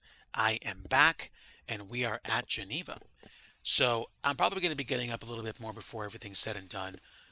But want to take a quick peek around here since we have a whole bunch of what I believe are real world liveries. I'm sorry, real life flights. This is interesting. I've been to the airport in X-Plane 11. I haven't been here since, which is pretty cool. This is us, and that's everybody else. Ooh, got a couple of EasyJet A320s over there. Nice. That's pretty neat.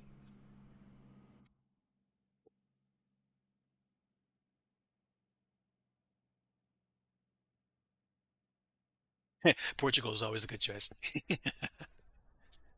But we are in Geneva and we are going to Zurich. So this is actually offline. These are just aircraft. And hey, I just noticed something. That's an that's a 220 over there, which is pretty sweet. I don't know why it's connected to the jetway's connected to the tail end of the aircraft, but that's fine. Let me reposition my camera. Let me go ahead and get this thing started.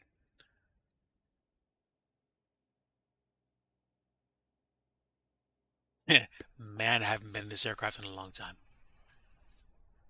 Okay, lights up top. I might have to get rid of this yoke for a moment. Yes. All right. Batteries. APU gen is on. And let me get my lights on and get the APU flowing because I don't think I'm going to need all that much fuel. Recognition lights. Panel lighting's all the way up. We'll get some flood lighting in here because I need to see. Emergency lights should be armed. And I'm going to put the anti-collision light on immediately because I'm going to turn on my APU. And that should do it. Now, where is my APU starter? Is it down here? It would be, wouldn't it? Yep, it is, right here. APU on, APU start. All right, take care. Thanks so much for stopping by. Have a great day, Kev.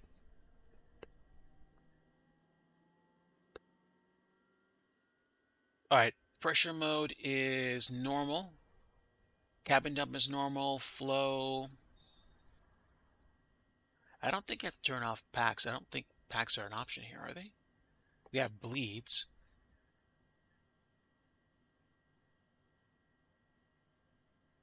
Interesting.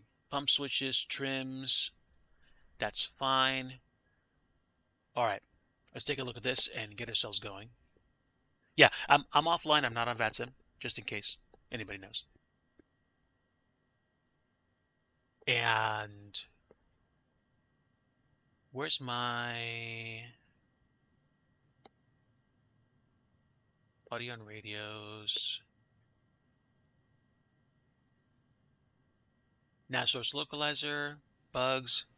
Minimums, I'm just going to use radio. And I'm going to set my radio minimums to 500 feet because I'm lazy. And let's see, with 4 passengers, 2 pilots, and 900 pounds of fuel, I'm going to assume V1 is probably going to be at a minimum 138 knots with rotate at 146. And I want a V2 of, let me think, 160.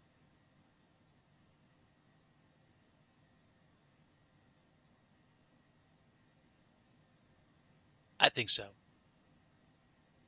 Not going to worry about speed bugs right now. Back.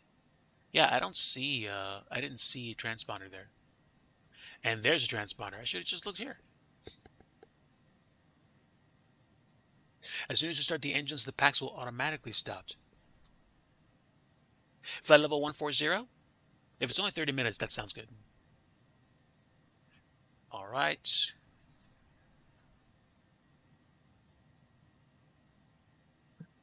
Now we need a flight plan. Okay, so we have the flight. How high is this thing going to have us fly? It says flight level 19 or 3, actually. Okay, so definitely standard pressure, but I don't think we'll be up there very long.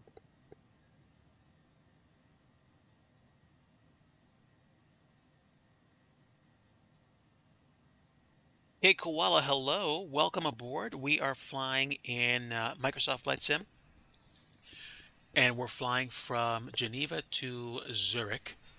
I am just messing around today for a quick flight.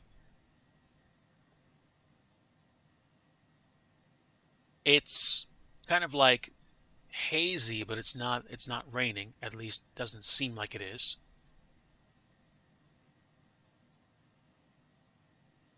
And do we have traffic? I'm assuming we would.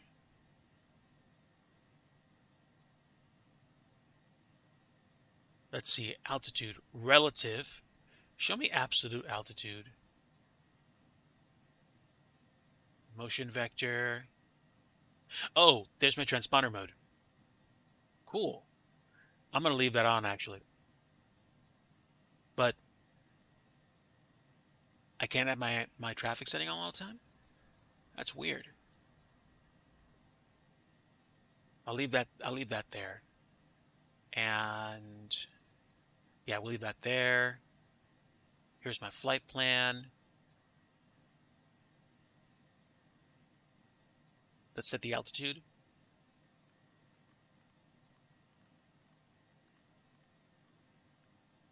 Wait, does the new longitude have a VNAV? Because I think we have the altitude data for a VNAV departure. I think at least.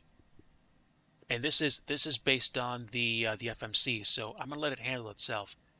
Turn on my flight director, and do we have a yaw damper? Do we have a yaw damper? I don't think we have a yaw damper here, if we have one at all.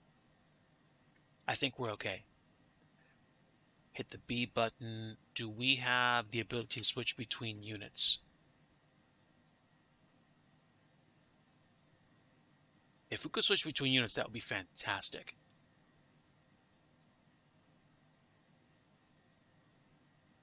I'm not worried about that per se.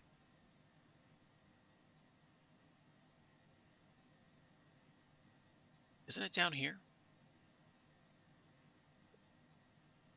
Aircraft systems. Cabin pressure. Oh, okay, that's just systems. Let's see. Utilities. Weight and fuel. Timer. Setup.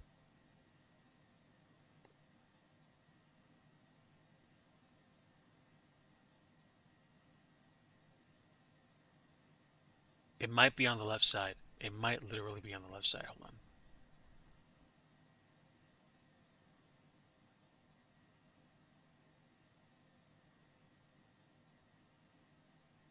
PFD settings. Synthetic terrain. Let's turn that on.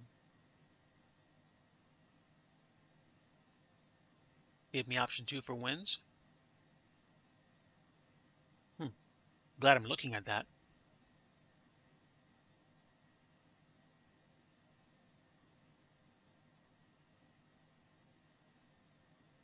Nav on the ground also. Nice. Look at that. That's crazy. That's impressive. That's sincerely impressive. Okay, right now I'm facing, yeah, 158. So I'm going to push back tail to the right. Okay, I'll dig into this a bit more going forward, but today I think I'm just good. I want to get in the air as quickly as possible. So that's enough realism for me for right now. Do we have the parking brake set? I think we do. And can I do pushback by calling for it? We should be able to. The APU is running, and the APU gen is set to on. I could have asked for external power, but we have the APU running. Let's pre-plan.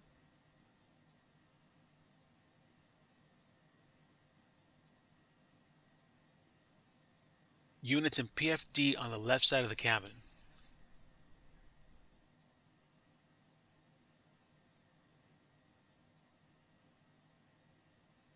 Ah, thank you so much. There we go. Hectopascals will definitely help in this part of the world. All right, great. Now,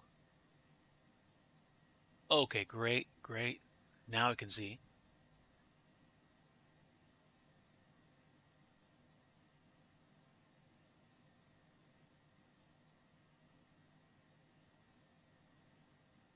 Can I get rid of the other waypoint? There we go.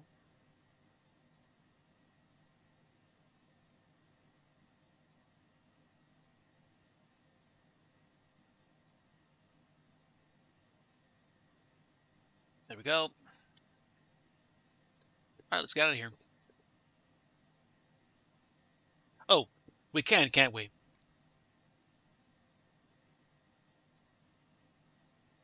Yeah, we got plenty of room. Nobody's in front of us either.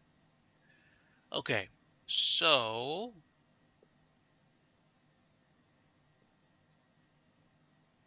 give me a bit. Just need to do something.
All right, I am back, folks.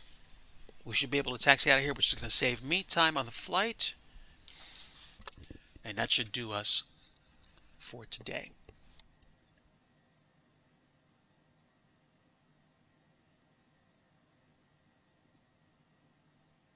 So I don't think there's much that I need to do down here. Gravity flow. Boost pumps, I could probably turn on now.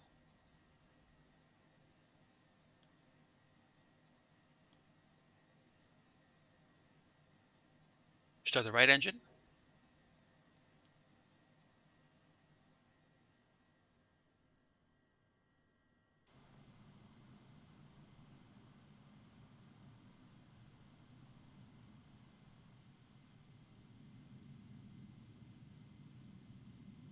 Is it? Maybe? I can't tell.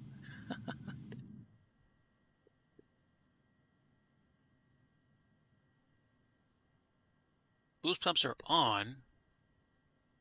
Fuel pumps aren't shut off.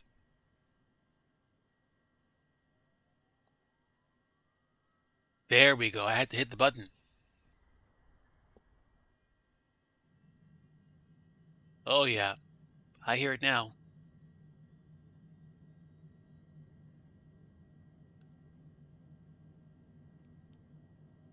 Left engine to run. Starter on.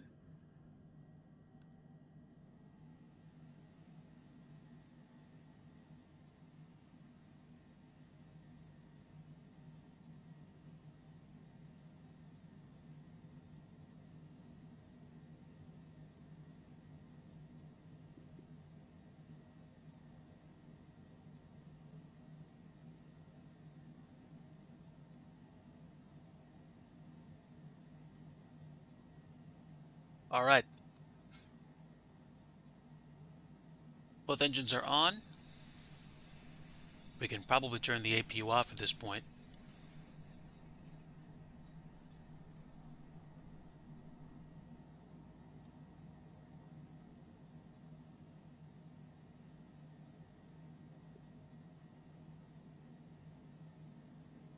And that should do us.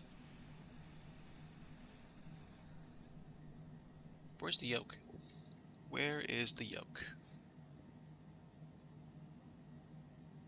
Oh, wait, before I do anything. Transponder on.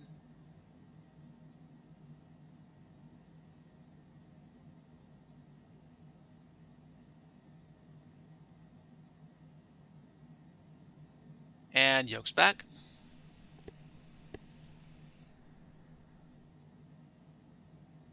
Yep, yep, you were right. Okay, so the synthetic vision is on. We can get the taxi light on. And that should be everything. Quick flight control check. Left, right, forward, and back.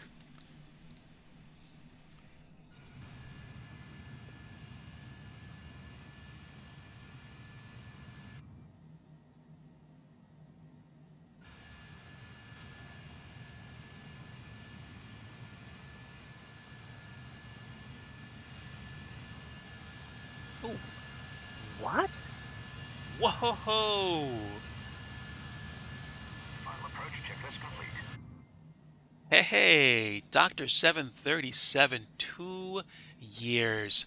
My friend, we're about to do a bizjet flight in the longitude. A quick flight to Zurich. Let's release the parking brake and get taxiing.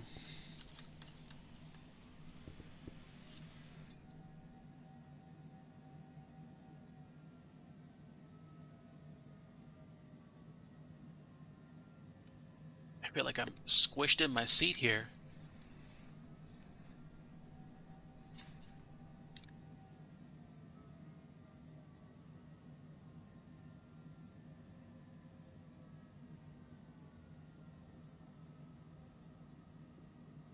Hmm.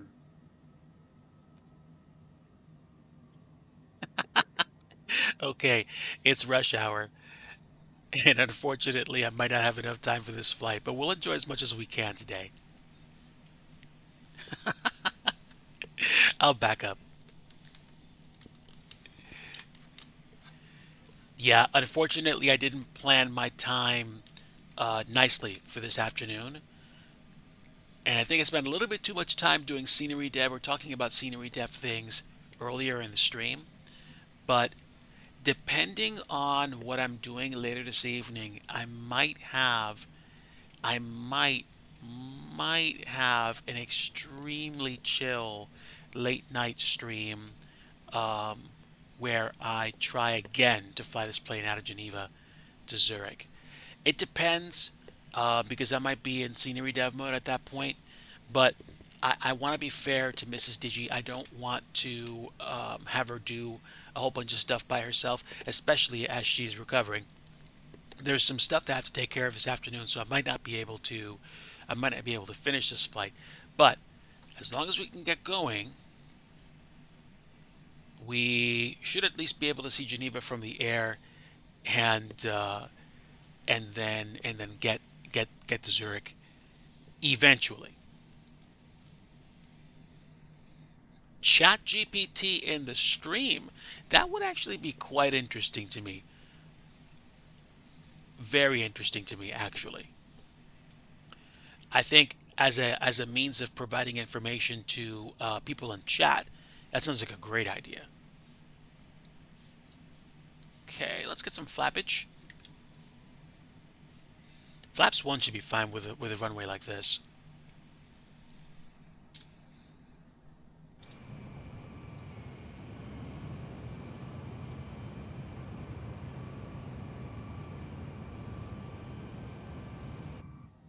But all things considered, chat seriously with the I don't know, like I get it, the extent that scenery, can be reworked in the sim, but we we have procedurally, I think that's what it's called, procedurally generated airports in a sim like this. We have real world traffic arriving and departing from an airport like this. How much money were we spending on these add-ons years ago to have 3D grass, to have, liveries on airplanes like that one? It, Having biz jets, my mind is still a little blown that we have as much as we do.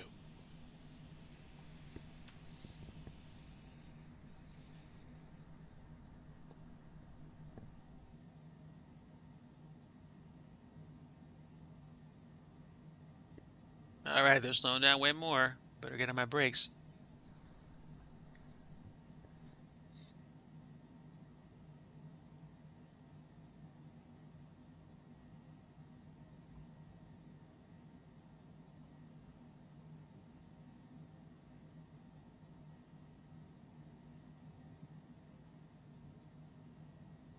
Well, yeah. I mean, as with anything humans create that involves artificial intelligence, there is the very real possibility that it won't do everything correctly or might not do anything correctly. And it might be pretty meme-tastic to begin with.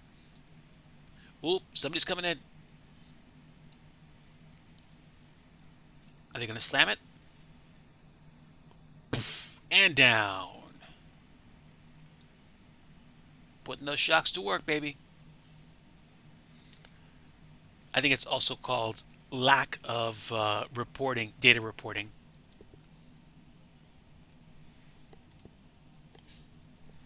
Wow. Congratulations, my friend. I am very happy for you.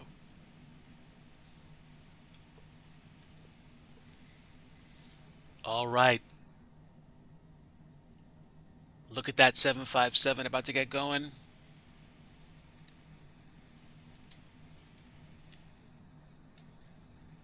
Which makes me wonder just how much traffic is taxiing behind me, if any. Okay, nobody right now.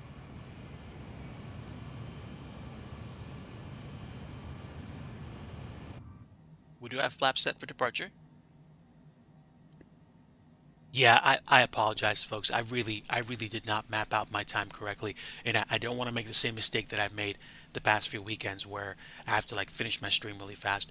I would much rather possibly attempt to do another flight tonight, or if not tonight, Monday night, as opposed to like trying to squeeze everything out last minute.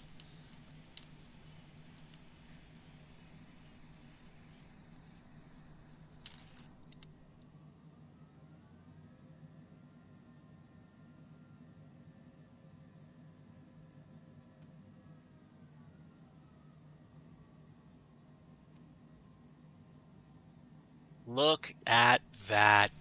Y'all know I'm all about my 757s.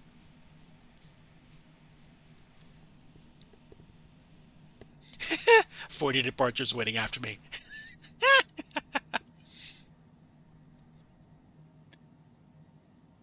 Look at that. That's just fantastic. All right, put the parking brake down. All right, we're gonna get nice and loud with the takeoff music.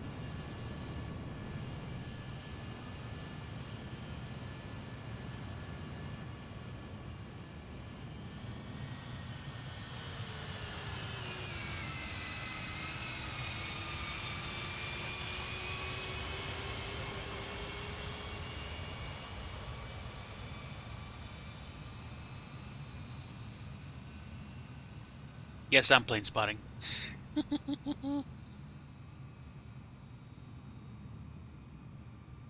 See ya. Oh, wait, I do have somebody coming up. Nice.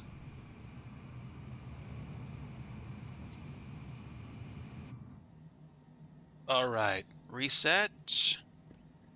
Mash, mash, mash.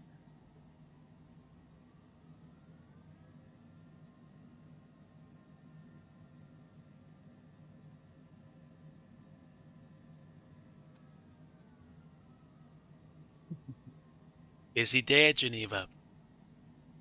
Busy day at the Digi house. Okay, are they rolling is the question.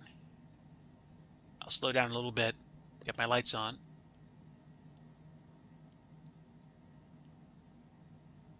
Does the pulse work? It'd be cool if it did. I guess it doesn't right now. That's fine. Let's go, because they've left.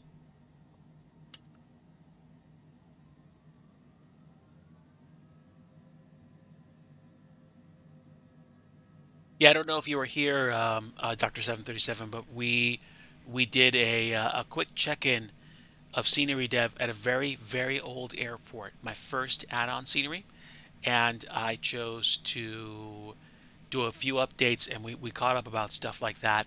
We also did a little bit of fence work at KPYM, and I'm hopeful that I can get that airport released by sometime in like mid to late April. I know I was shooting for like a winter release, but things.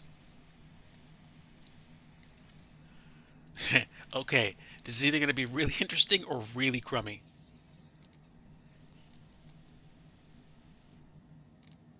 Let's set the trim to about here and rolling takeoff. Here we go.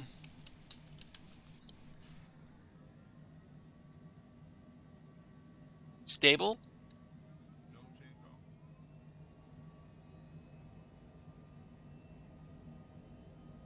Flaps are set. Got some folks getting ready to get out of here, including that EasyJet. Airspeed's alive.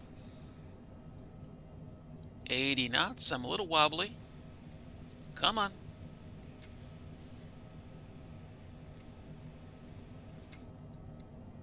I probably won't need all that airspeed.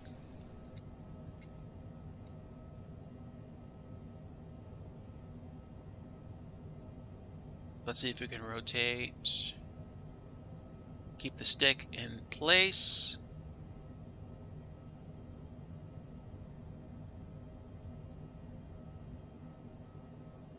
And whoof, there we go. Positive rate, gear up.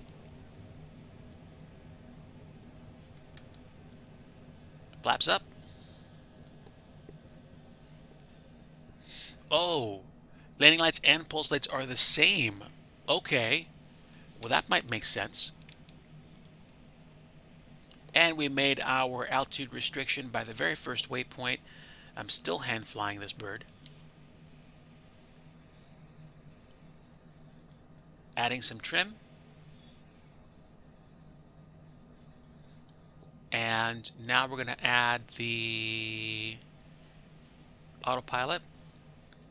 Let's see. Do we have VNAV is the question. No, we don't have VNAV. Let's go ahead and trim up. Altitude was like 19.5. So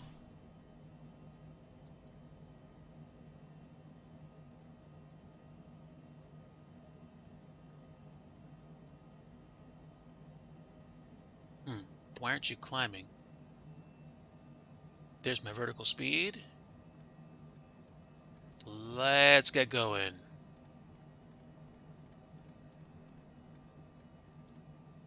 I'm an old school boy.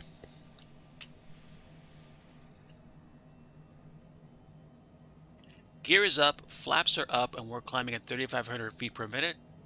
I was right, it was hazy. Taxi lights off.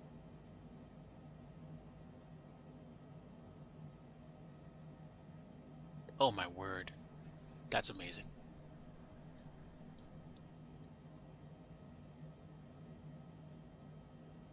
So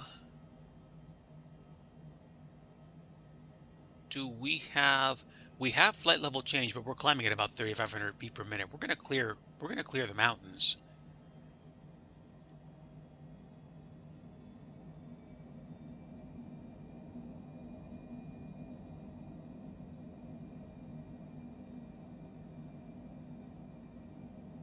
We're gonna buzz someone's house, but we're gonna clear the mountains.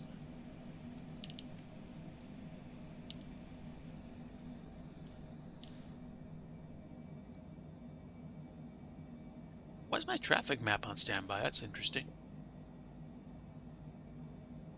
It's not because of relative versus absolute. TCAS isn't on standby. TCAS is armed. It's on. A little strange.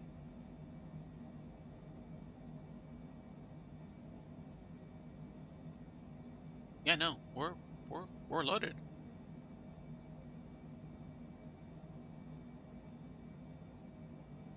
And we will do nav.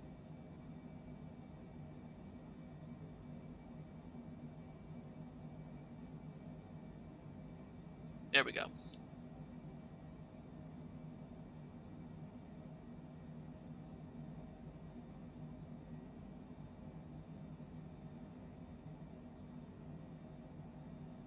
Okay, so at this point, European ATC is probably wringing their hands of me, but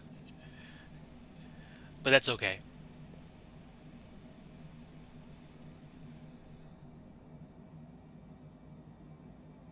We took off to the south.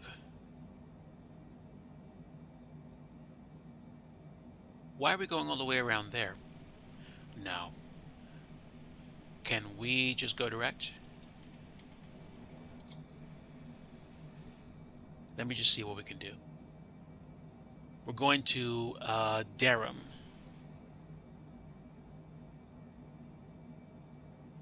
But if we're way past 7,000 feet, why not just go direct to Conil?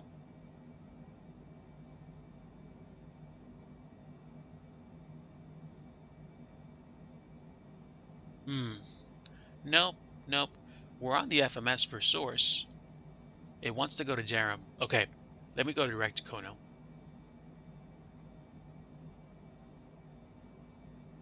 Yeah, there we go.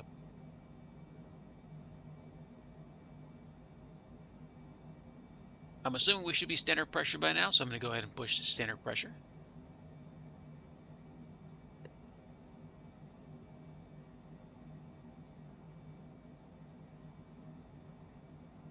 And certainly what you would call an unconventional departure from Geneva.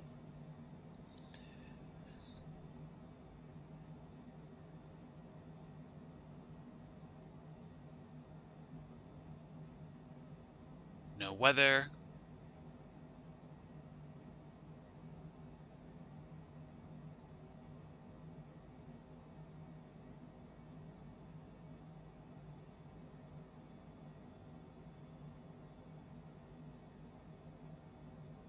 That's weird. Autopilot's on, but nav mode wasn't armed. Wow, it's amazing what you don't pay attention to when you think it's just working. It's all right. I'm making these mess ups so you don't have to.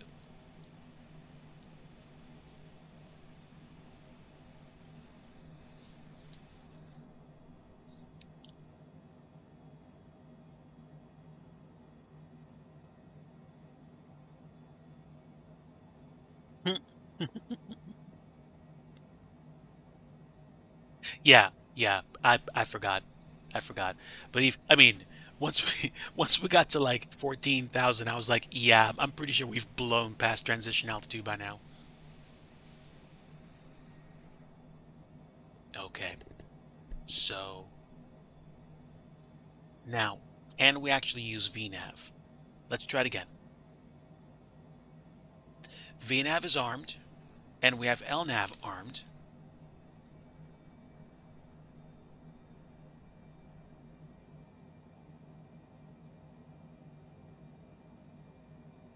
Okay, so it is actually slowing down.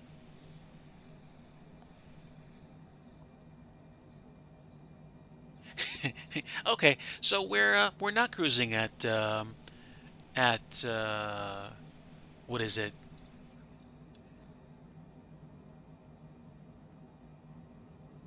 We're not cruising at 1.4. We're cruising at 22,000 feet. Ah,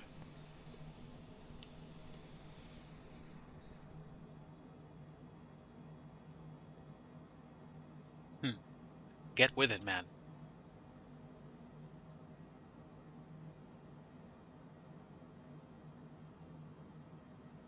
Let me see the flight plan.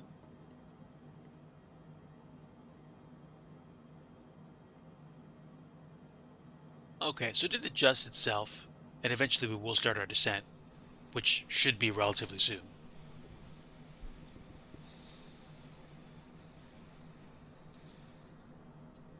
All right, let's duck outside. Oh, wow. Okay, so there's Geneva down there. It was supremely just dense fog. Well, not super dense fog, but it was foggy.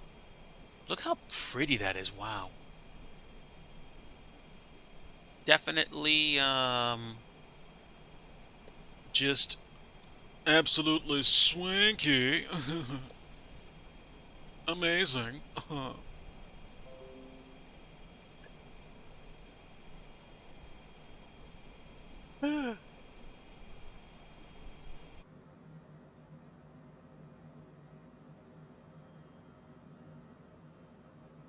So VNav works, LNav works, autopilot holds altitude.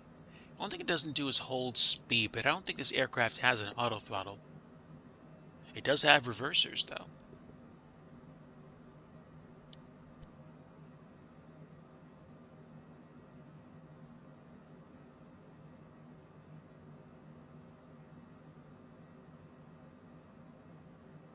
That's amazing. Oh, excuse me. My fuel boost pumps are still on.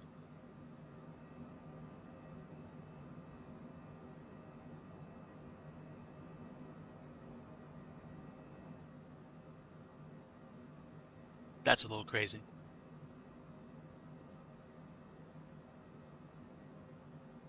Wow. Look at those mountains up ahead.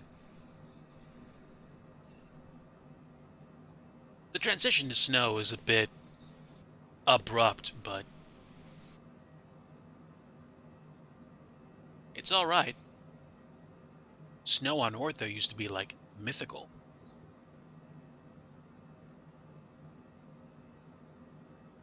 Um,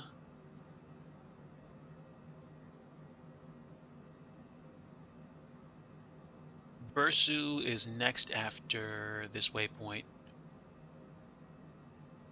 and then I think we go to Gipul. I'm sorry, Molus, and then Bursu.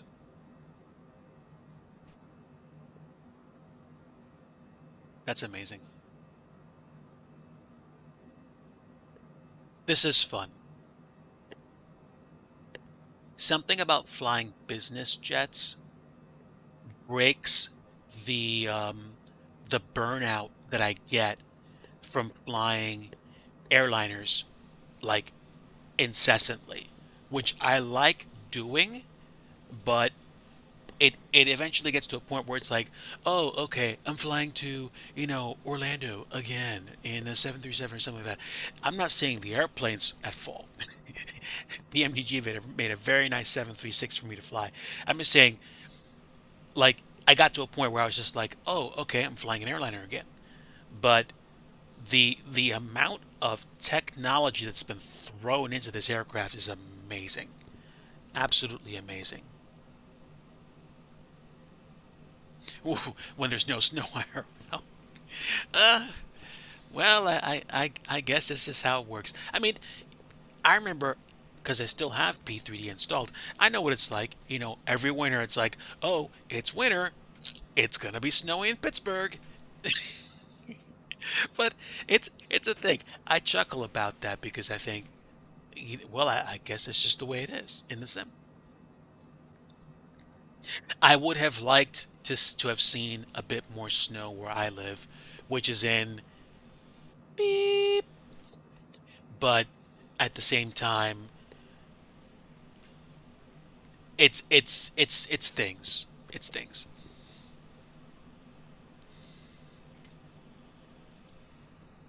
Some beautiful Central European ortho as we compare and contrast the Swiss Alps with the foothills, if you will. It's crazy. So, regardless of whether or not I'm going to be doing a flight, a makeup flight tonight or tomorrow, I will most likely continue working on scenery dev for KPYM this week. Again, like I said, I really, really, really want to see if I can get that released sometime in April. There's a lot of work that I'm going to be doing, and I'm going to try to create a more healthy approach to doing all of it. The Osprey, wow, whew, that's incredible. That's absolutely incredible. The propellers on that thing alone, that's amazing.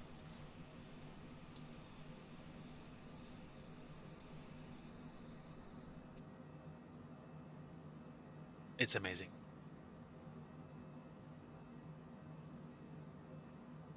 I'm probably going to be doing more scenery dev for the next month solid and figuring out what it is that I want to do. Also with Raspberry Pi at some point. I've been having some fun with the technology that I have. I might get back into using the Pico again, but we'll see.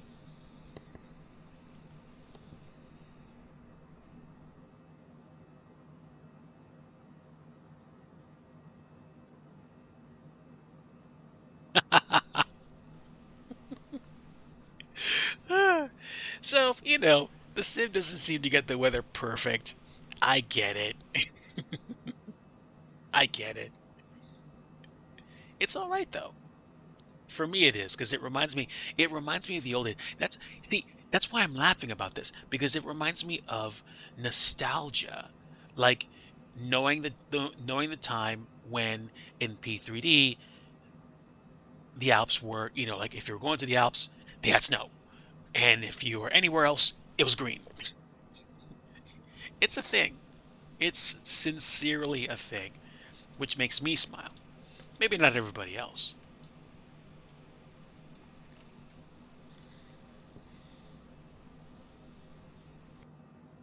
Wow, lots of updates. That's pretty neat. Folks, I am coming up on my hard limit for today's stream, so unfortunately, as much as I don't like doing this, I am going to have to cut out at this point. I am going to see who is online now that we can say hello to really quickly. And then we will point you over there via a raid. Thank you so much for saying hello and for supporting the stream with the scenery dev work that we've done in the past and the stuff that's going on now, and hopefully more work in the future. I hope to present more interesting content for you, but we're going to take it. We're going to take it one step at a time. Who can we say hello to? Let's see. Spy Flight is over in this neck of the woods. You're raging. It's like, okay, let's slide this time. But there we go. However, I am going to point you to someone whom we haven't rated very often. In fact, it was this individual's birthday weekend. So we're going to raid Captain Custard. Please feel free to say hi. Folks, I really do hope you have a great rest of your evening. Thank you for spending part of your afternoon or evening with me. I appreciate it. Your conversation is treasured. God bless you all. Like I always like to say, if you want